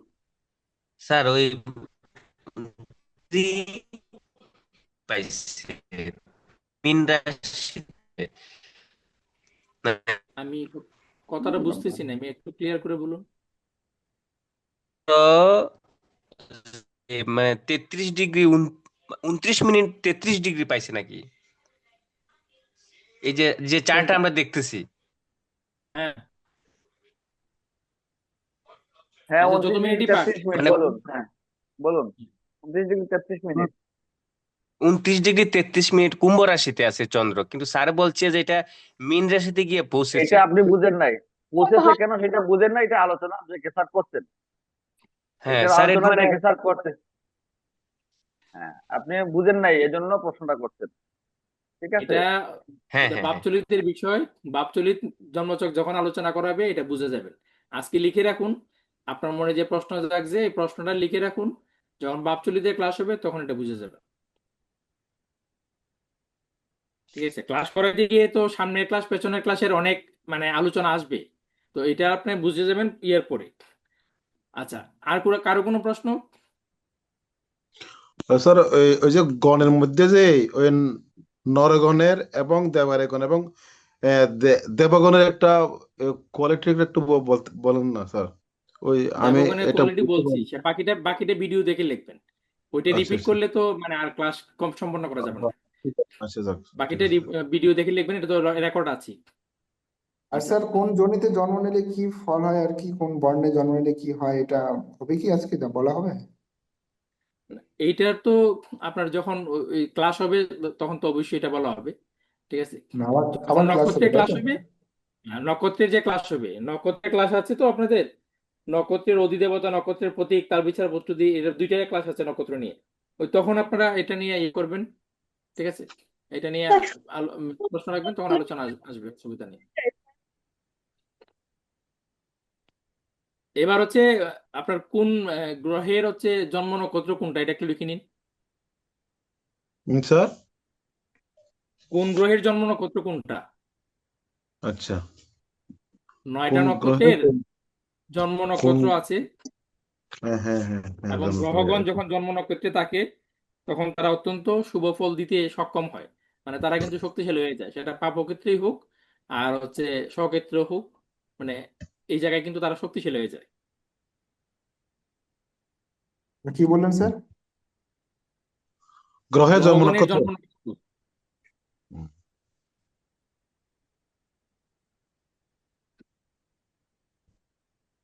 স্যার কি বললেন? গ্রহগণ যখন জন্ম নক্ষত্রে থাকে তখন গ্রহগণের শক্তিশালী হয়ে যায়। গ্রহগণের জন্ম নক্ষত্র, যেমন আপনার মানে যে চক দিলেন, কে যেন দিল চকটা, ওই অর্পিতা ম্যাডাম ওনার যে চকটা দিল, সেখানে আমরা ওনার এই চকের ব্যক্তির জন্ম নক্ষত্রে পেলাম হচ্ছে পূর্ব ভাদ্রপদ নক্ষত্র। তেমনি ভাবে প্রত্যেকটা গ্রহের আলাদা আলাদা জন্ম নক্ষত্র আছে। গ্রহগণ যদি এই তাদের জন্ম নক্ষত্রে গোচর করে জন্মকালীন সময়ে জন্ম নক্ষত্রে অবস্থান করে, তাহলে তারা অত্যন্ত শুভ ফল দিতে সমর্থ হয়, মানে তাদের শক্তিটা আরো আরো একটি বৃদ্ধি পায়। মানে আমরা যখন গ্রহের গ্রহগণ বলবৎতা বিচার করব, মানে গ্রহগণ গ্রহগণ নিজের যখন এইটা নক্ষত্রে দাদা আপনি গোচর করলে নবতারা শুভ চক্রে ফল হয়। পাবেন, নবতারা চক্র। নিজের নক্ষত্রে না, গ্রহগণ যখন তাদের জন্ম নক্ষত্রে অবস্থান করে আচ্ছা তখন আচ্ছা, তাদের বলবৎতা বৃদ্ধি পায়। হ্যাঁ স্যার ঠিক আছে, বলুন। এবার দেখুন, স্যার রবির জন্ম নক্ষত্র হচ্ছে বিশাখা অনুরাধা। বিশ্বকে অনুরাধা। নিরুজ স্যার কি একটু ফ্রি আছেন? হ্যাঁ, বলুন। হ্যাঁ, একটু এটা ঝামেলা কিভাবে আছে, এটা বোঝা বলবেন। যাবে যে অবস্থান করছে কি করছে না? একটু ঝামেলা আছে, ফোনে আছে। এটা বলবেন আপনি, না আমি বলবো? না, আপনি বলুন, আপনি বলুন, আপনি বলুন। আমি শুনতে, আচ্ছা আমি একটু ঝামেলা আচ্ছা। আছে। রবির জন্ম নক্ষত্র যে বিশাখা অনুরাধা। হুম চন্দ্রের জন্ম নক্ষত্র হচ্ছে কৃত্তিকা রোহিণী। কৃত্তিকা রোহিণী।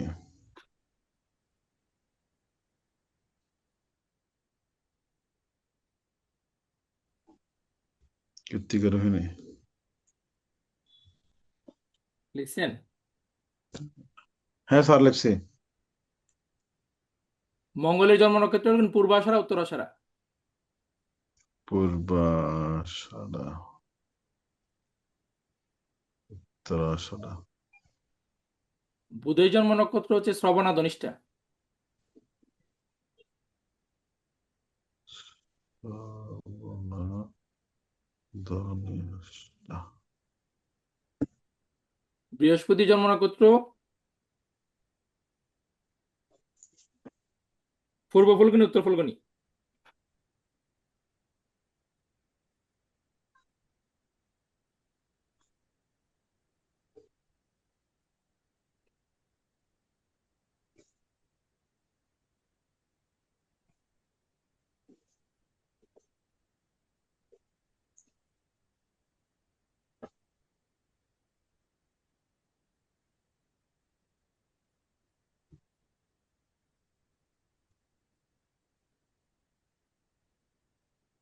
লিখছেন বৃহস্পতি।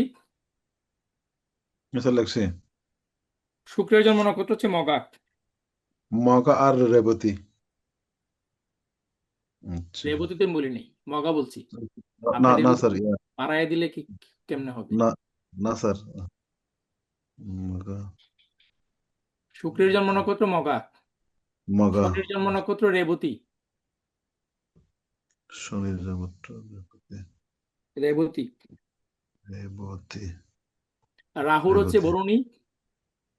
রাহুর বরণী। আর কেতুর হচ্ছে অশ্লেষা। অশ্লেষা। অশ্লেষা। মানে এই গ্রহগণ এই নক্ষত্রে গোচর করলে শুভ ফল দিয়ে থাকে, তাই তো স্যার? হ্যাঁ, শুভ ফল দিবে। মানে এই নক্ষত্রে গ্রহগণ শক্তিশালী হয়। এখন শুভ ফল দিবে কিনা এটা হচ্ছে, যেমন ধরেন আমরা যে একটা এই চার্ট একটু আগে বিচার করলাম, এই চার্টের আচ্ছা। অষ্টম ভাবে বুধ অবস্থান করছে অশ্লেষা নক্ষত্রে। হুম। খেয়াল আছে আপনাদের? যে চারটা আমরা একটু আগে বিচার করলাম, ওই চার্টের অষ্টম ভাবে হচ্ছে বুধ বিচার গোচর করছে অশ্লেষা নক্ষত্রে। তো ধনু লগ্নের চার্ট ছিল, ধনু লগ্নে বুধ হচ্ছে। আমরা বুধ সম্বন্ধে তেমন কিছু বলা হয় নাই, শুধু বলা হয়েছিল রবি বুধের যোগ হচ্ছে রাজ্যকারক হবে। কিন্তু বুধ হচ্ছে যেহেতু লগ্নপতি বৃহস্পতির সাথে বুধের হচ্ছে মিত্রতা সম্পর্ক নাই, ঠিক আছে, সমতা সম্পর্ক আছে। তো এই জায়গায় হচ্ছে ধরেন আপনার বৃহস্পতির অবস্থান থেকে যদি আমরা বুধের আহ, ইয়েটা দেখি, তাৎকালিক শত্রু মিত্র দেখি, সেক্ষেত্রেও কিন্তু বুধ হচ্ছে তাৎকালিকভাবে শত্রুর কোণায় পড়ে গেল। তো পারস্পরিক সমগ্রহ তাৎকালিক শত্রু গ্রহ হলে সে শত্রু বলে গণ্য হবে। তাহলে বৃহস্পতির শত্রু হলো আপনার হচ্ছে এই বুধ। তো এই বুধ আছে কিন্তু অশ্লেষা নক্ষত্রে, অত্যন্ত শক্তিশালী এই বুধ। তাহলে অষ্টম ভাবটাকে কি ড্যামেজ করে আরো বেশি দিল, নাকি আহ, সেটা পজিটিভ করলো?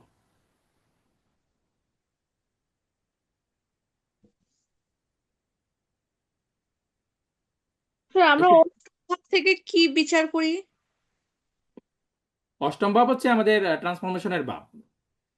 সপ্তমে বিবাহ, অষ্টম হচ্ছে ট্রান্সফরমেশন, পরিবর্তন, জীবনে বড় পরিবর্তন। ঠিক আছে, সাধারণ অর্থে আপনার হচ্ছে পুনর্জন্ম, পূর্বজন্ম, মৃত্যু, আয়ু, এটা সাধারণ অর্থে আপনার লিখে থাকে। কিন্তু আপনার বিচার দ্বারাই কিছু আধুনিক শব্দ যদি যুক্ত করেন বা কিছু আধুনিকায়ন যদি নিয়ে আসেন, তাহলে আপনার বিচার করতে সুবিধা হবে। অষ্টম হচ্ছে আমাদের পরিবর্তনের জায়গা। যদি ব্যক্তি নিজেকে পরিবর্তন যথাযথভাবে করতে না পারে, তাহলে নবমে যে দ্বিজ জন্ম, ভাগ্যের যে উদয়, সেই জায়গায় প্রবলেমে পড়ে যায়। অনেকেই আছে বিয়ের পরে হচ্ছে তাদের সুখ স্বাচ্ছন্দ্য সবকিছু আটকে যায়। কেন আটকে যায়? কারণ হচ্ছে সেই পরিবর্তনটা সারা করতে পারে না। যারা করতে পারে না তাদের কিন্তু জীবন ওই এটাকে ডার্ক এনার্জি জায়গা বলে, এটাকে কৃষ্ণ গহ্বর বলে। এই অষ্টম ভাবকে গুহ্য বিদ্যা গুপ্ত বিদ্যার কারক তো, বা গুহ্যস্থান গুপ্তস্থান, তো এই অষ্টমে কিন্তু অনেকেই আটকে যায় সেই ডার্ক এনার্জির মধ্যে, সেই কৃষ্ণ গহ্বরে অনেকের জীবন আটকে যায়। তো সেটা মৃত্যুতুল্য। ঠিক আছে। আচ্ছা। দ্বাদশের যে মৃত্যু সেটা হচ্ছে মুখ্য, মানে মোক্ষপ্রাপ্তি হয়ে গেল। আর অষ্টমী মৃত্যু কিন্তু হচ্ছে ওই মানে অর্ধ রাস্তায় আবার থেমে যাওয়া আর কি, মুক্তির আচ্ছা পথে আর যেতে পারলো না, সেখানেই তার দেহ নাশ হয়ে গেল বা তার হচ্ছে জীবন অবসান হয়ে গেল। তো এখানে বুধ কি ভালো ফল দিচ্ছেন, ভালো ফল দিবে না খারাপ ফল দিবে? এখানে শক্তিশালী বুধ হচ্ছে নাকি ড্যামেজ বুধ করতেছে? শক্তিশালী যেহেতু লগ্ন সাপেক্ষে এবং লগ্নপতি সাপেক্ষে হচ্ছে অশুভ, কাজে বুধ আপনাকে ভালো ফল এখানে দিবে না এই ব্যক্তিকে। বুধ হচ্ছে বেশি বুদ্ধির প্রয়োগ যখন হয় তখন কি কোনো কিছু শুভ হয়? আপনি বলুন। না না যখন না। বুদ্ধির প্রয়োগ বেশি হয়ে যায়, অতি বুদ্ধির প্রয়োগ যখন হয় তখন ফলাফল ভালো হয়। ফলাফল ভালো হয় এখানে না এটা। এখানে এই ব্যক্তির মধ্যে একটা প্রবণতা থাকবে, সে সবকিছুতে হচ্ছে বেশি বুদ্ধির একটা জায়গা তার মধ্যে থাকবে। আচ্ছা আচ্ছা আর একটা ব্যাপার হচ্ছে, যেমন জন্মছকে আমাদের হচ্ছে দুইটা নক্ষত্র আছে সাপের, একটা হচ্ছে অশ্লেষা আর একটা হচ্ছে উত্তর ভাদ্রপদ। অশ্লেষার যে সর্প সেটা হচ্ছে আমাদের ওই শ্রীকৃষ্ণ দেব দমন করেছিল কালীয় কালীয় মানে নাগ আর কি, এটা হচ্ছে অশ্লেষা। আর উত্তর ভাদ্রপদ হচ্ছে অনন্ত নাগ, যেটা হচ্ছে বিষ্ণু সাহিত্য আছে, ঠিক আছে? তো অশ্লেষার যে সর্প, সেই সর্পের মধ্যে বিষের জ্বালা আছে, ঠিক আছে? এই বিষের জ্বালা আপনার হচ্ছে, যেহেতু মানে আহ, সর্প মানে হচ্ছে কুণ্ডলীকৃত, তো মানে সে নিজে নিজেকে পরিবেষ্টিত করে রাখে, আষ্টে পৃষ্ঠে জড়িয়ে রাখে। তো অশ্লেষা সর্প ব্যক্তির ওই যে অতি বুদ্ধির প্রয়োগের কারণে সে নিজে নিজেকে আপনার হচ্ছে তার বিষে সে নিজেও চলতে পারে, আবার তার বিষে হচ্ছে তার মানে অষ্টম ভাব হচ্ছে শ্বশুর বাড়ি, অষ্টম ভাব হচ্ছে দাম্পত্য সুখের জায়গা, ঠিক আছে? তো এই জায়গায়ও কিন্তু আপনার সেই বিষের জ্বালা জ্বলতে পারে। তো এখানে হচ্ছে বুদ্ধির প্রয়োগের ক্ষেত্রে একটু